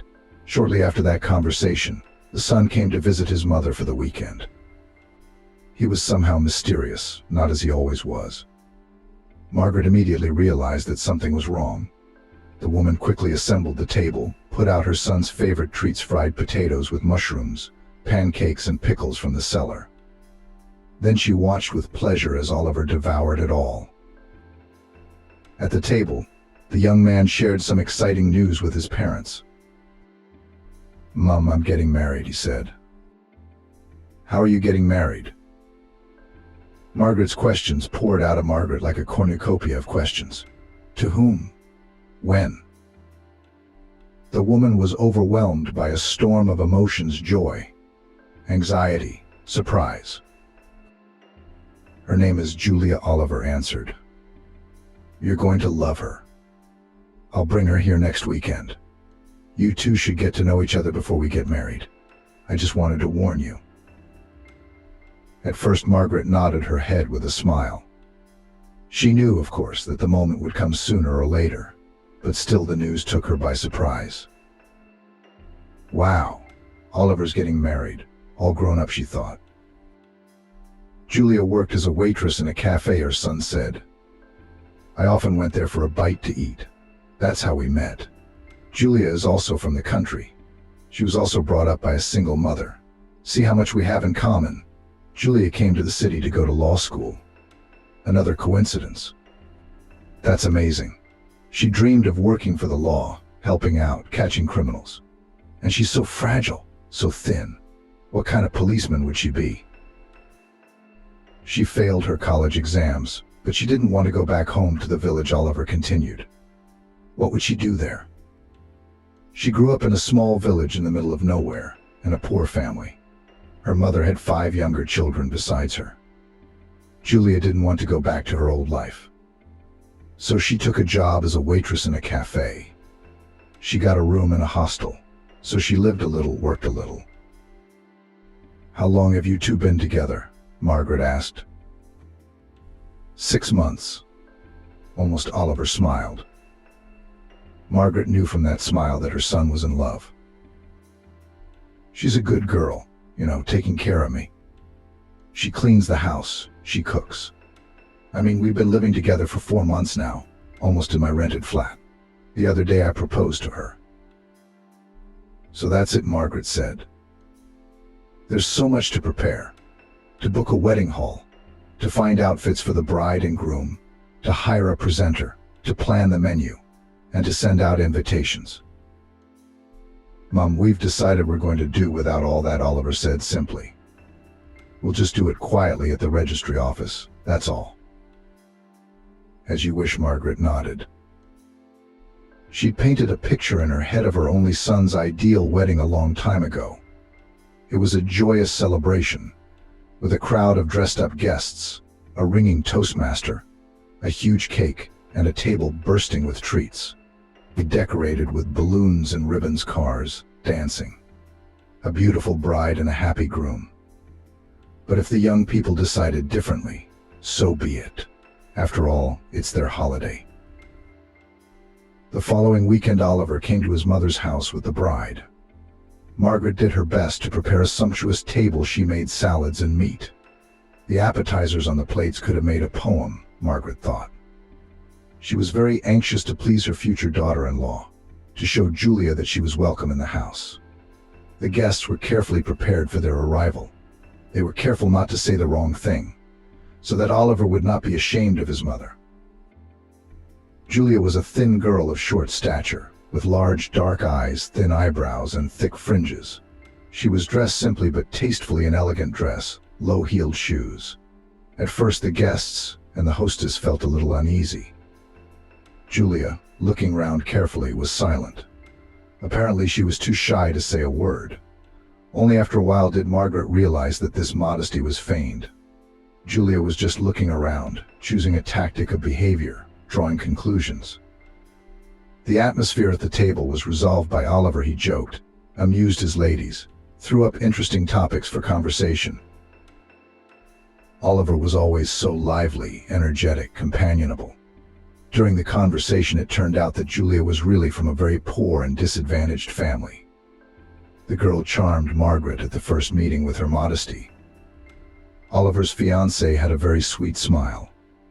And how did she look at her fiancé? Her eyes shone with tenderness and love. The boy, however, answered Julia in the same way. He held her hand, now and then hugged her around the waist. There was love and harmony between them. Margaret looked at them and her heart rejoiced. Oliver and Julia were married. Margaret suggested that the young people have a celebration in a cafe. Not a real wedding with a host and decorated cars, but a proper celebration with their friends. She'd even put up the money for it. Margaret had savings. Over the years, the woman had managed to put aside a certain amount. Plus the shares, bought on her sister's advice, had risen in value. At first, Margaret dreamed of buying a flat in the city. But then she realized that she could live quite well in the village. It was quiet, peaceful, and close to familiar and friendly people. Margaret liked the very atmosphere that reigned in her village. Towards retirement, the woman realized that she did not want to move anywhere, even though she had enough money to buy a small flat. Only Vanessa, her sister, knew about the savings. Margaret didn't talk about her wealth, not even to her son. She wanted Oliver to grow up independently, to try to earn his own money for a place to live and achieve something in life. But if he failed, his mother would always help him in a difficult situation. The means are there, but only for the time being. He wasn't supposed to know about it, to make his own way. The money was in a bank account. Margaret had invested some of it in shares a few years ago on the advice of her husband and sister, and the money was now earning a good income. And for her son's wedding, Margaret had withdrawn a sum that she estimated would be enough for a sumptuous celebration. Margaret wanted to give the young couple a gift. On her son's next visit, she handed Oliver a puffy envelope. "Wow," he marveled as he looked inside. "What a surprise. Where did you get it?" "I saved up," Margaret smiled. "Make a holiday of it all you want. Go to a restaurant with your friends. Don't deny yourself anything. Have fun." "Thank you," Oliver smiled. "We'd better save that money for the flat." "Why rent? You both make enough money. And a wedding is only once in a lifetime. Well, ideally, of course." I'm having trouble with my job, Oliver admitted. It's not paying much, and it's unstable out there. I could be out of the hospital. What about Julia? Doesn't she? Well, if you don't want a wedding, you can do what you like with that money, Margaret nodded to Oliver. Thank you, Mama. Oliver smiled happily. The money will be very useful to us now. I'm glad to help. You're all grown up and practical. Other people would be happy to spend money on a holiday, but you're thinking about the future. I have to. Oliver sighed. Her son left and Margaret stayed at home with a troubled heart. She was worried about Oliver. He hadn't finished his studies. He didn't have a proper job. He didn't have a place to live. Now he was getting married. If the children came, Oliver would have to work at unskilled labor from morning till night to provide for his family. This was not the future Margaret had dreamed of for her only child. He's a grown man. He'll sort it out, her sister Vanessa reassured her over the phone that evening. What are you worried about? You've done everything you had to do. It's up to him now. Shouldn't we give him money for a flat? Margaret consulted Vanessa. It'd be easier on the young people. At least they wouldn't have to pay rent. Let him pay, objected her elder sister. Don't even think of mentioning that money now. They'll sit on their necks and shrink from it. But they will try to get out of the situation. Maybe they'll succeed. And you can always give them the flat as a present. It's not time yet. You're right, Vanessa, you're right, Margaret agreed. Of course, said her sister, grinning. Come and visit me. Come tomorrow, we'll go to a film, sit in a cafe. You need to unwind. You're right again, Margaret smiled. I'm so lucky to have a sister like that, someone close to me who's always there to cheer me up. Oliver and Julia were married. The wedding took place in the city registry office in a modest and quiet manner. Margaret, Vanessa, and Ellie and Julia's two girlfriends attended the ceremony. Afterwards, a small group of people had a modest celebration in a cafe. They sat for a short time, made a few toasts to the newlyweds, presented them with gifts, and left. Julia had to go to her shift, and Oliver was waiting for her at work. What a wedding, Margaret said disappointedly when she and her sister were alone. The women decided to do a little shopping. Oh, come on, Vanessa said nonchalantly. Young people don't care about anything these days, as long as they lived well. Did Oliver and Julia have a good life? Margaret had no idea. Her son tried not to talk to his mother about it, and she didn't feel comfortable asking, prying into a grown man's soul. The young people came to visit occasionally. Julia behaved politely, but coldly and aloofly. Margaret noted that there seemed to be a good relationship between the young couple. Oliver's work was not going well. He changed places and employers, looking for a decent income, but nothing worked. Oliver didn't want to think about going back to university. Margaret was tempted several times to tell her son that she had a financial safety cushion, which she was ready to give him. She wanted to support Oliver, to take the despair out of his eyes. But the woman held back. We need to let the young ones try to get back on their feet on their own. It's important. It's not like they're so needy right now. Yes, it's hard, but they're two adults who should be able to cope. But if there's a baby, then it's a different matter. Children should live in normal conditions, with calm, peaceful parents. It's been a few years. The situation in the son's family did not change. He was still looking for a job. Oliver went from being a jolly joker Balaguer to a scowling man. Margaret thought it was because of money problems. But one day she happened to witness a conversation between her son and Julia. The couple had come to visit Margaret. It had been happening less and less lately. The woman went into the kitchen to take a goose roasted with apples out of the oven. When she returned with the tray in her hands, she witnessed an ugly scene. You're nothing but a worthless man. Julia looked at Oliver with dislike. You can't do anything. Rachel married Andrew. He got her a cool phone for her birthday, and they're going on holiday to the Emirates soon. And you can't even afford a spa day for the woman you love. What about a spa? We're about to be evicted from our flat for non-payment. Oliver lowered his head in silence. He had nothing to say. The young man must have felt really worthless at that moment. Margaret's heart clenched with pity for her son. Wow. Did Julia often humiliate him in this way if she couldn't help it when she visited him? And Oliver hung his head too habitually. He was not even surprised, nor did he try to defend himself. And Julia, it turned out, was a real piece of work. She pretended to be modest at first. It cost Margaret a great deal of labor to pull herself together. One must not show one's true attitude to the situation. In fact, she must pretend that she had neither seen nor heard anything. Her interference would only spoil everything. Julia will have the opportunity to call Oliver a mama's boy. And she'd have a hard time with her mother-in-law, that's for sure. No, let them sort it out themselves, they're adults. For the rest of the evening, until the young people left, Margaret kept neutral, talking on distracted subjects, smiling at both spouses, and trying not to notice the fixed sadness in her son's eyes. When the children left, it was obvious to Margaret. Oliver is madly in love with Julia. And it is immediately clear he is ready to turn mountains for her sake. He tries, he fights, but he fails. Largely because Oliver never finished school. And he didn't finish his studies because of Julia. He had to work hard to satisfy the demands of his beloved. Margaret twitched herself. She had to be objective. After all, it had been Oliver's choice to drop out of university and get a job. Yes, in many ways it had come out of a desire to please Julia. But it was Oliver's own decision.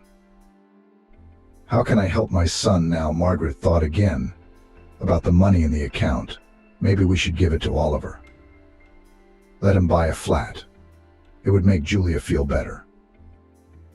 Margaret was accustomed to consult her sister Vanessa on serious matters, so she rang her sister. "You're mad," Vanessa exclaimed when she heard her sister's reasoning. "Don't buy Oliver a flat now. Don't you realize that it would be considered marital property? They've only been together a little over a year. What if there's a divorce? Julia would take half of it without blinking an eye. I understand if they had kids. Then at least the grandkids would get everything.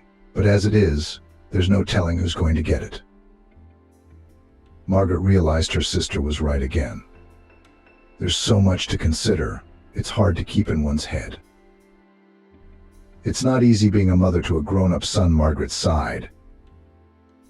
It's not easy being a mother at all, but sometimes it's nice, her sister countered. A few more years passed. Margaret could see that her son was unhappily married. Oliver was still looking for a decent living. He did everything he could. He worked as a shift worker, tried to start a business, and worked as a trucker, but he didn't stay anywhere for long. Then the company went bankrupt. Then the next medical examination did not pass. Finally, Oliver gave up, tired of being disappointed. One day he arrived at his mother's house suddenly, unannounced, alone. "We can't afford to live in Seattle," he sighed. "It's too expensive for us. We're going back to Claremont. We'll live with you for a while. Do you mind?" Margaret shook her head in surprise. Good. Oliver nodded. "In that case, we'll come back next week."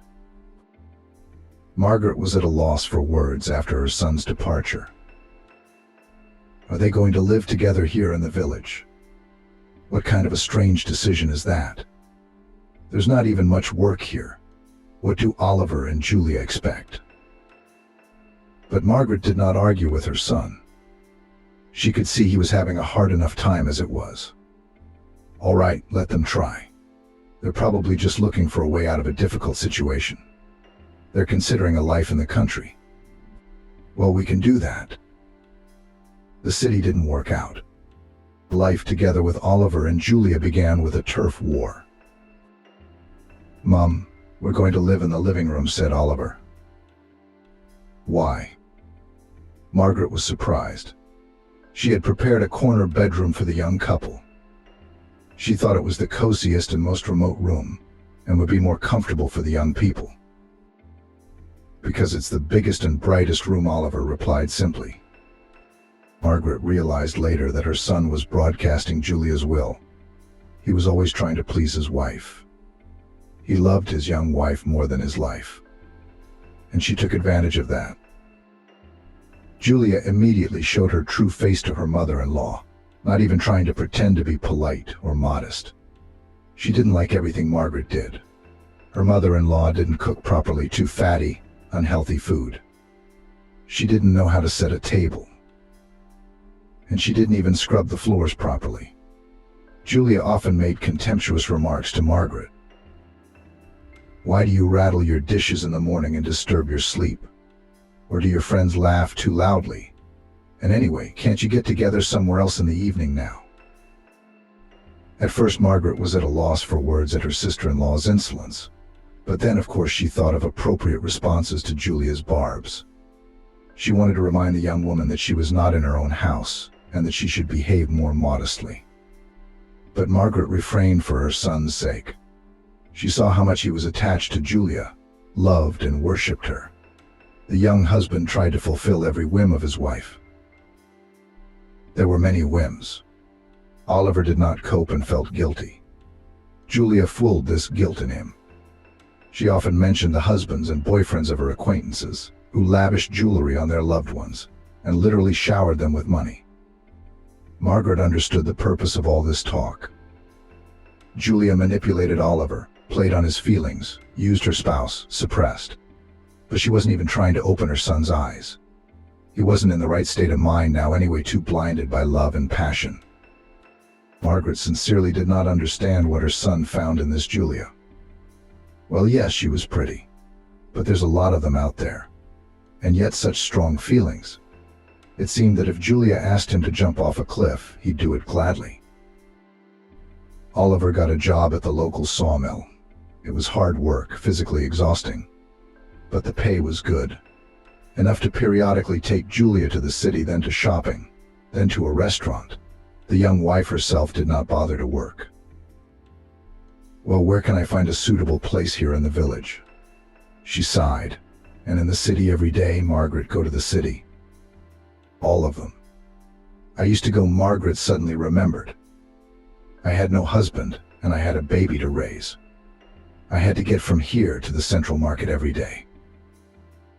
"Why are you comparing different times and situations?" Julia sighed languidly. "Firstly, I'm married. Fortunately, the responsibility for the financial maintenance of the family lies with the man, not the woman. Secondly, we are not in a hurry to have children. I believe that to give birth without a home, without a yard, terribly irresponsible. And thirdly, I'm going through such a period now. Do you think it's easy to work as a waitress on night shifts, to go out, to put up with the antics of customers? I need to recuperate, get my head round it." Margaret had a lot to say to her daughter-in-law, but she kept quiet for her son's sake. He was having a hard enough time as it was, and now he would be flitting between mother and wife, like between two fires. Margaret realized that her daughter-in-law was openly condemning her life. Julia thought it was irresponsible to have children without a home, without a yard. It's a reproach to her, isn't it? When she and Andrew had Oliver, the young family had no home of their own. That's what her daughter-in-law was implying. The longer the young people lived at Margaret's, the clearer the woman realized that Julia was manipulating Oliver, making him dance to her tune. She uses her spouse, her son, the one who is in love with the young beauty, to the point of losing his mind. The wife turns the situation in her favor. Julia herself clearly does not have any tender feelings for her husband.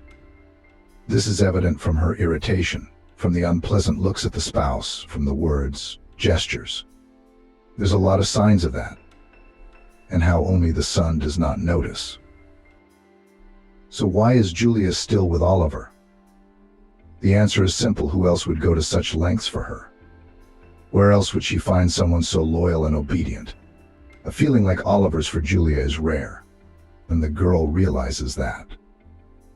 She will try to squeeze the maximum out of the situation, and if there is a better option, she will easily leave Oliver. Being confident in her own attractiveness, Julia behaved rudely with her mother-in-law right in front of Oliver.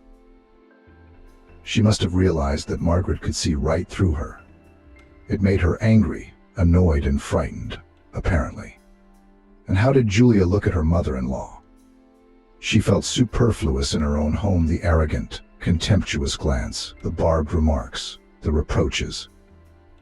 In order to have less contact with her sister-in-law, Margaret herself now went to visit neighbors, and also often went to her sister Vanessa and even stayed overnight at her place. Vanessa, of course, advised her to put Julia in her place. "This is your house," her sister shook her head. "Remind her of that." Oliver looked at her mother with a sad look, and Margaret realized it was useless. He wouldn't believe that his wonderful Julia was systematically turning her husband and mother-in-law's life into a nightmare. Maybe it will come to Oliver at some point, but certainly not now. Julia masterfully pitted Oliver against his own mother, the person who sheltered the couple in her home, gave them shelter, who essentially feeds them. Oliver earned a pittance at the sawmill, and the lion's share of his salary went to pay off his loans. In the city, the couple had accumulated loans, for which they now had to pay. It was hurtful and painful. Margaret saw no way out of the situation. She could only hope that sooner or later Oliver would see the light. Sometimes she wanted to throw the insolent youth out of the house, but that would mean losing her son forever. Julia had a way of turning Oliver against his mother over nothing. And if she threw them out of the house at a difficult moment, there'd be drama to be played out. Shakespeare would be jealous. And the house, to be fair, it was Oliver's. When Margaret's mother died, she suddenly realized that these things usually happen suddenly. Yes, Mum had been ill, in need of help, but there was nothing to suggest that she'd passed away suddenly. Margaret thought about it a lot. After all, she might one day be gone just as suddenly. And then what would happen to Oliver? The inheritance, waiting 6 months. What if there's another bidder for the house? Unexpected heirs. My father had a complicated relationship with his relatives. Anything's possible. To protect Oliver, Margaret, who was the only owner of the house at the time, wrote a gift deed to her son. And that was it. Her soul was at rest. Margaret was used to living for her only child. She did everything for him. The house was now officially Oliver's. And his son knew it. The truth was, Oliver didn't think he'd need the inheritance. He planned to settle down in the city, buy a nice flat. What was he going to do with a country house? Who knew it would turn out like this? Margaret decided to be patient. It cost her a lot of effort to hold on and not to take it out on Julia. And it was not a healthy life for her. But for the sake of her son, she could bear it. As long as Oliver was happy. If it hadn't been for Vanessa and her sensible advice, Margaret would have spent all of her savings on a flat in the city for young people. But her sister had been right. The woman realized that now more than ever. Julia doesn't love Oliver. That much is obvious. She's using him. And if Oliver buys a flat that would be considered jointly acquired property, the young wife will immediately demand a divorce. She'll legally take half of it with her into her new life. And that's a lot of good money. No. She won't, Julia. Oliver can't go on blinded by this strange love forever. He'll see the light one day. That's when he'll need a flat in the city for his new life. It's just a pity Oliver can't be kicked out of the house. Margaret had to endure the antics and unjust reproaches of her daughter-in-law. There was no end to it. But the woman realized that now she was unable to change anything. Vanessa, seeing her sister's distress, suggested that they go on holiday together. Why, to get away? She urged Margaret over the phone. We'll sunbathe on the sea, we'll swim, we'll go on excursions. It'll be great, agree. Margaret eventually gave in. She really needed a break from everything that was going on at home. Let the young people live in the village house by themselves. Julia would have to cook and clean. They're so spoiled they won't even wash a plate. She sits at home all day watching soap operas on her phone. Julia, of course, expressed her displeasure about Margaret's holiday. There's no money in the family. And some people go to resorts, she replied to Oliver's remark that his salary had been cut again. But then even the man who had angelic patience and was in love with his wife couldn't stand it. Julia, what do you care? Mum earned it. She's entitled to it. Yes, and what about my holiday? We've never been anywhere with you before. And we'll earn it, I promise. Margaret disappeared into her room without saying anything. She had no time to get into an argument with her sister-in-law. Things wouldn't pack themselves. It had been a marvelous trip. Margaret and Vanessa rented a cottage in a small village on the Black Sea. The sisters walked a lot, swam in the warm waves, sunbathed, went on a variety of excursions. Margaret once took a risk and realized an old dream, took a ride on a jet ski with a young and reckless driver. Splashing in the face, dizzying speed, endless sea surface. Margaret had never had so much fun and fear at the same time. What about the sea? Excursions. The sisters even went to discos at night and danced like in their youth. Don't despair. Thank you, Vanessa, for pulling me out. Margaret was genuinely pleased. It felt like 10 years younger. By the way, that's exactly what it looks like, Vanessa smiled. You look better, more rested. You look wonderful. And so it was. For the first time in years, Margaret liked herself. She looked fresher in the mirror, and most importantly, there was a sparkle in her eyes and life and energy in her face. Margaret felt that she had left behind all her problems, her capricious, demanding daughter-in-law, her unsettled son, her endless quarrels in the kitchen. There was a powerful reset. The woman felt strong, beautiful, and energetic. The world seemed bright and friendly. Only good things were thought of. One day the sisters stayed up late, admiring unusually large stars and bright yellow moon, which left a clear path on the sea surface. It was beautiful, Margaret said.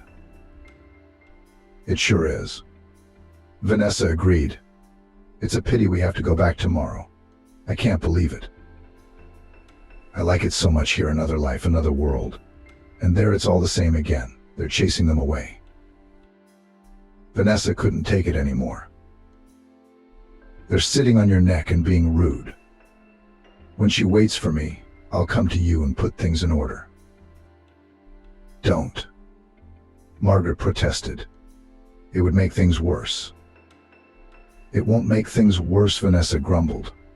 It can't get any worse than this. Good evening, fair ladies. A low, pleasant voice came from somewhere behind them. Both women flinched in surprise and turned round. In front of them stood a man, slim, trim, with elegant gray hair on his temples. He smiled charmingly and very friendly. He was wearing jeans rolled up to his knees and a loose black t-shirt. In all this, the stranger looked very stylish and attractive.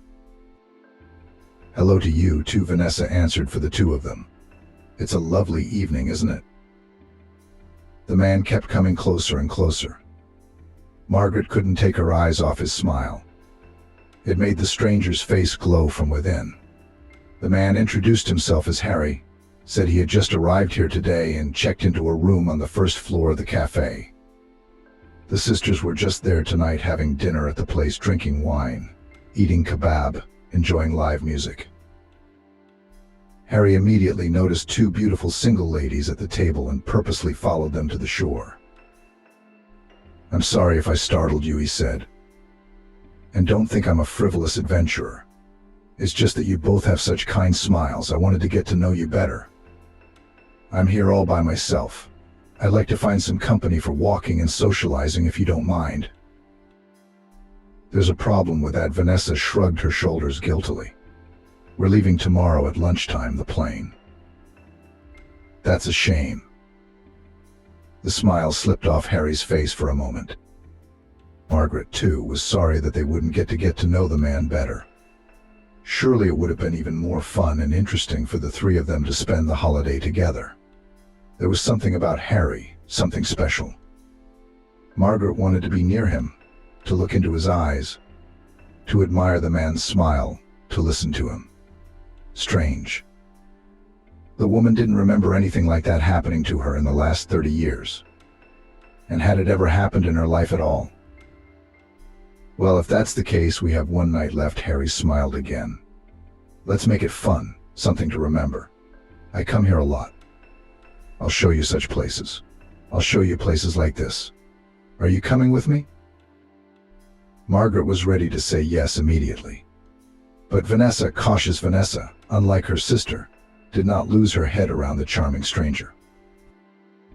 We're kind of seeing you for the first time, she said with an embarrassed smile. I do not want to offend you, but still. Harry slapped himself on the forehead. Of course, of course. There are all sorts of freaks and criminals out there now. Of course you're afraid I'm like that, aren't you? Let's just walk along the seafront then. There are lots of people here.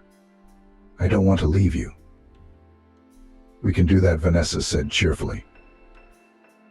Margaret could see that her sister was glad that Harry wasn't offended. It was a wonderful walk. The sisters and their new acquaintance chatted and laughed non-stop. It turned out that Harry lives in New York. He has his own business there, a chain of shops in California. He is often there on business, meeting with winemakers, signing contracts, making purchases, in general, developing the business. Harry also told about his personal life simply, without secrecy. He acted as if he had known Vanessa and Margaret for 100 years. I was widowed early, he said. My daughter was only 9 at the time. I never remarried because my daughter didn't want a stepmother in the house. And the word of an only child has always been law to Harry.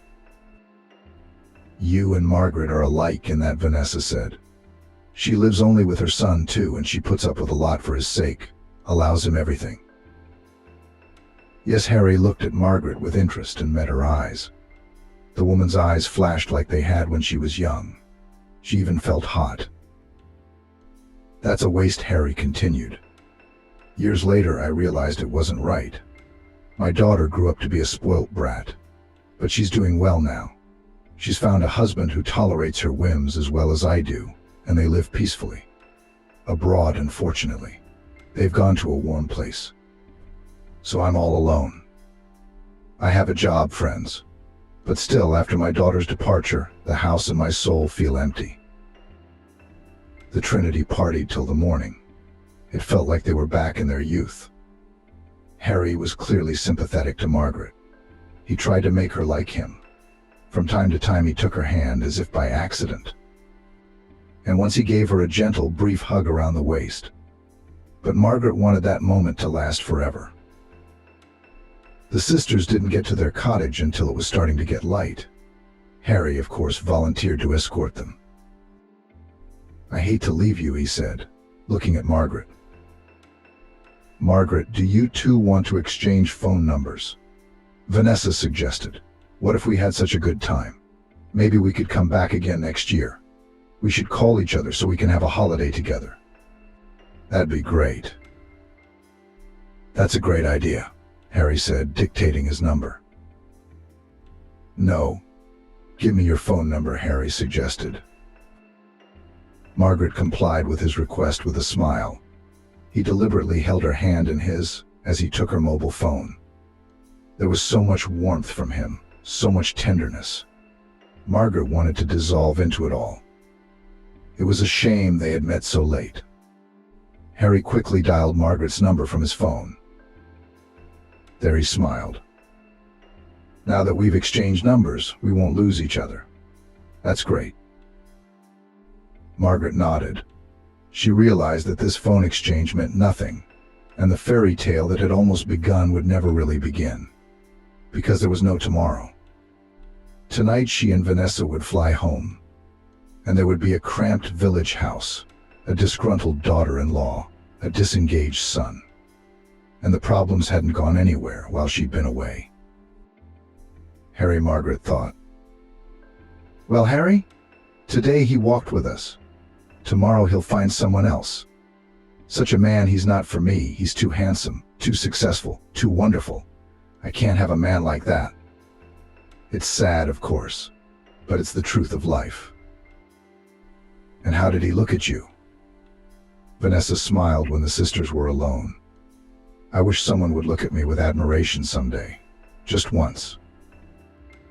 Come on, Margaret said with a smile.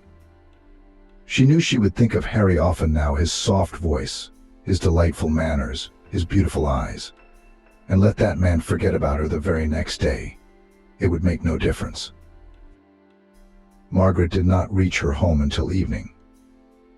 Okay, Oliver mumbled conciliatorily. We'll proceed as we agreed. Just don't let it get to you. We're doing the right thing, standing up for our personal boundaries. We're doing good. Margaret stood under the window, dead or alive. The meaning of the conversation she'd just overheard slowly dawned on her. They were going to kick her out of the house, and Oliver had agreed to that. This was something the older woman had never expected. Her eyes flickered darkly. Her blood pressure must have spiked. Margaret took a few deep breaths to get herself under control, let the joyful look pass, and entered the native hay. Oh, hello, said Julia, smiling lusciously. And we were expecting you a little later. I was in a taxi, Margaret replied. I didn't have time to look round, and that's why. Julia, I've brought you some presents, she continued. Oh, what a lot of impressions. I'll share them. I'll tell you about them. Julia pretended to be happy to see him. Oliver stood by her side, slumped and silent. Margaret understood the reason for her son's sadness. Of course he was having a hard time, but he could not put his wife in her place. She has too much influence over him. Oh, Margaret, said Julia, will you go to Maggie's and get some fresh milk, please? I've got soup boiling on the cooker. I can't get away. Oliver's very tired from work and he's ill. If you're not too tired, of course. Margaret nodded and left the house, already knowing what awaited her on her return. It was good that she had listened to this conversation. At least she would have time to prepare for a serious conversation with her son and his wife. Margaret noticed her suitcases on the porch from a distance. They stood orphaned, leaning against the wall, waiting for their hostess. The hope that Oliver would stop the brazen wife had vanished like smoke. The woman went up to the porch and knocked on the door. There's a note, Julia's voice came from inside. Read it, and you'll understand. Goodbye. I don't want your note, said Margaret. I want to talk to you, to look you in the eye. Oh, eyes. The door swung open with a clatter. Julia stood on the threshold. She looked haughtily at Margaret. Well, will you look, if that's what you want? Julia, why have you done this to me? Margaret asked. I've tried to be your friend, hadn't I? You're annoying me, the young woman shared. You look judgmental. Everything is wrong. Everything is wrong for you. You make your own rules. I don't feel like I own the place, and Oliver's being nice to you. But this is my house. Margaret reminded me gently. So it's only natural that I should have my own ways. There you go again, Julia exclaimed. Are you insinuating that we live here again? It's not your house, by the way. It's not yours, it's your son's. So you're the one living here. Then get out of here. Your pension is good. Enough for a rented place. Thank you for packing my things, Margaret said calmly. And it took a lot of effort for Margaret to keep calm. She would indeed cry bitterly when she got to Vanessa. Of course she would go to her sister. Who else would she go to? Except she doesn't have much stuff. My things are just clothes, Margaret sighed heavily. Where are the photo albums, the old books, the letters? And this rubbish? Julia grinned. We threw it away. How? Margaret gasped. She felt as if she'd been punched in the solar plexus. It was my family history. Old photographs, letters from Andrew and my parents, postcards, diaries Vanessa and I kept when we were young. Ellie and Oliver's first drawings. All of it carefully stored in boxes and folders, neatly arranged on the shelves of a rack in my bedroom. Was there nothing left? Julia looked at her mother-in-law defiantly. What's with the habit of clinging to rubbish? Grinned the insolent girl. What's the use of these dusty papers? It's even easier to breathe without them. Margaret, in spite of her condition, suddenly had a marvelous idea. The woman even had to suppress a smile so as not to accidentally give herself away. Julia. She would soon stop feeling like the mistress of the situation. In a couple of minutes, the smug expression will evaporate from her pretty face, Margaret thought. So you've thrown everything out of my room? She asked. Absolutely, Julia replied. It's going to be our dressing room now. All the boxes, every single one of them. Have you even looked inside? Some we looked at, some we threw away. Why? Julia was suddenly tense. Were there documents or what? I.D. can be recovered in a pinch, Margaret said, sinking tiredly onto the porch steps. Was the blue shoebox thrown away too?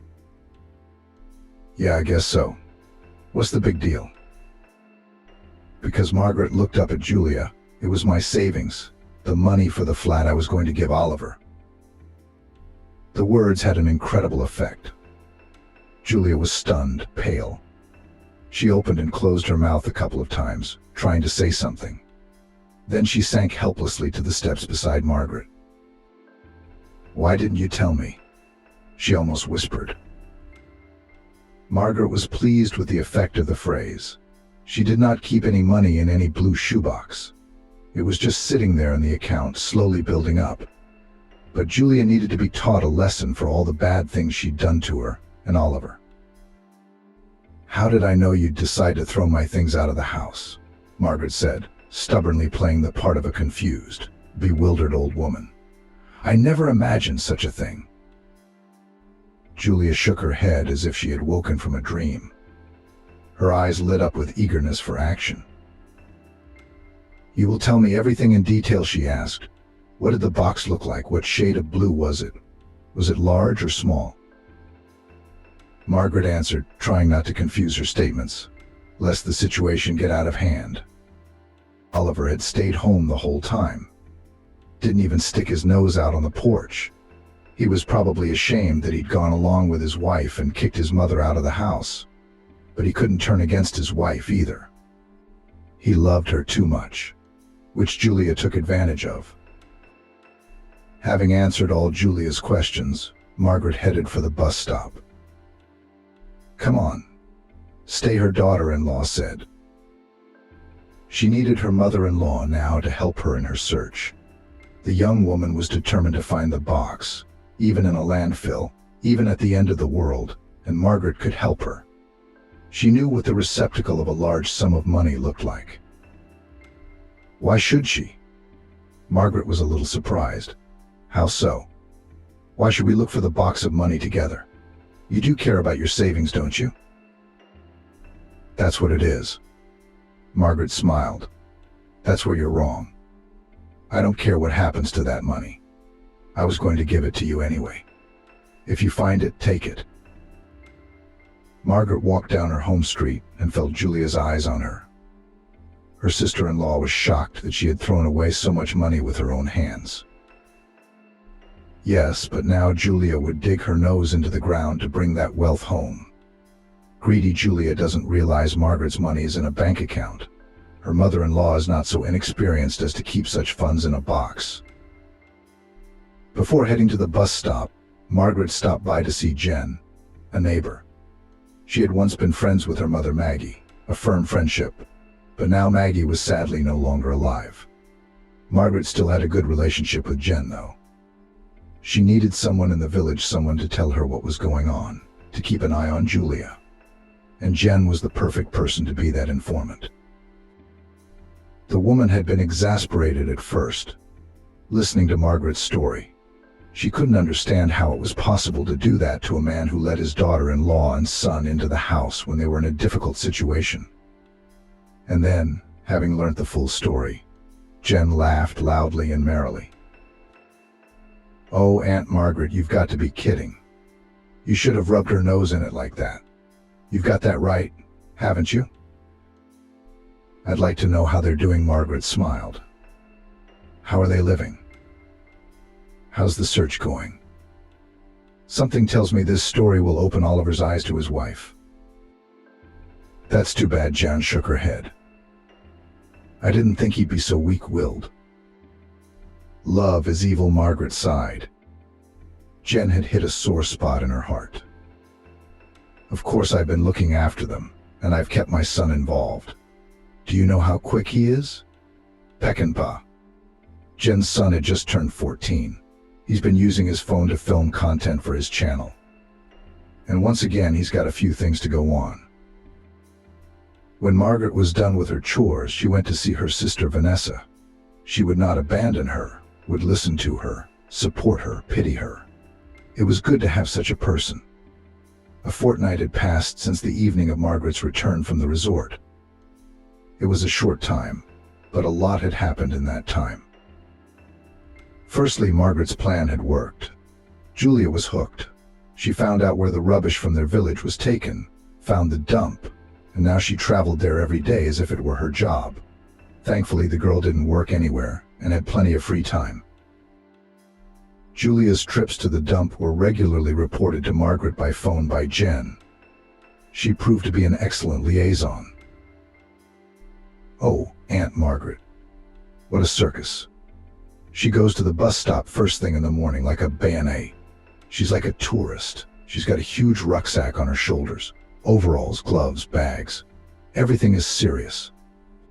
And in the evening she comes back tired, upset, angry. She smells like a motherfucker. Animals scatter. People cringe. What a circus." The stories of Julia's hikes were not the only ones. Peckin, Jen's son, sometimes followed Julia, traveling with the boys to the dumps and filming videos of the young woman's persistent digging through mountains of rubbish. Margaret watched these videos on Peckin's channel. Julia scrupulously, day after day, combed through the dump, not missing a single square meter. It looked comical, of course, but Margaret was already feeling a little sorry for her sister-in-law, almost ex-sister-in-law. Oliver had filed for divorce.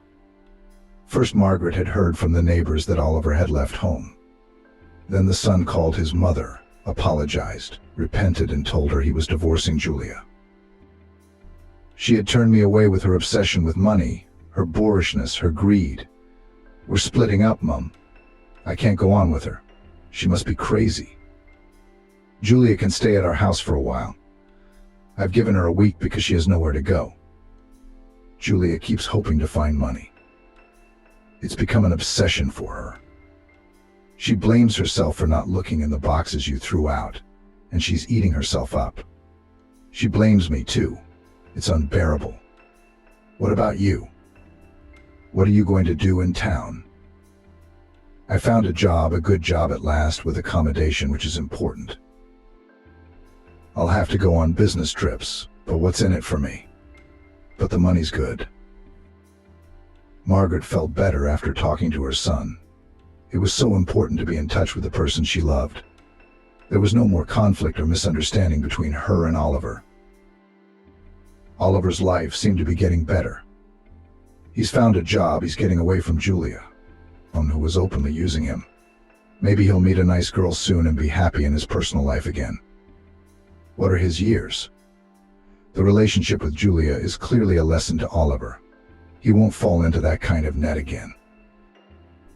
At least Margaret hoped so. The nicest thing that had happened in Margaret's life was the day after she'd arrived at her sister's house. Vanessa, of course, had taken her in. They had a spare room in their flat. "Live as long as you like, sis," she hugged Margaret. "I'd be glad if you moved in for good." Margaret went to bed upset. She had no idea how she was going to live her life. In the morning she received a phone call from Harry. the same casual acquaintance who had charmed the woman at the resort. He said he couldn't forget their meeting, that he thought of Margaret all the time, dreamed of seeing her again. It was incredible. Harry. Margaret had never thought that such a man would actually fall in love with her, but it seemed that he had. Harry called and wrote often. They chatted a lot, and gradually somehow they became closer to each other. At a distance, yes, but still Margaret felt that they both needed this companionship. Harry expressed a desire to come to Margaret, but she suggested another option, a more pleasant one. Margaret would fly to him herself, because, well, the atmosphere of a resort and a dusty old country town were, as they say, two big differences. The money Margaret had for the trip was the very money she had once saved for her son's flat. Oliver earns his own money, but she, Margaret, has only one life, and she should enjoy every moment of it. The woman realized this in her retirement, but better late than never. In general, Margaret was going on a long journey, went shopping with Vanessa, bought beautiful things, and felt really happy. She had one more unpleasant but urgent thing to do before she left. A conversation with Julia. She's had enough of being a loser, Margaret thought. Let her start a new life too.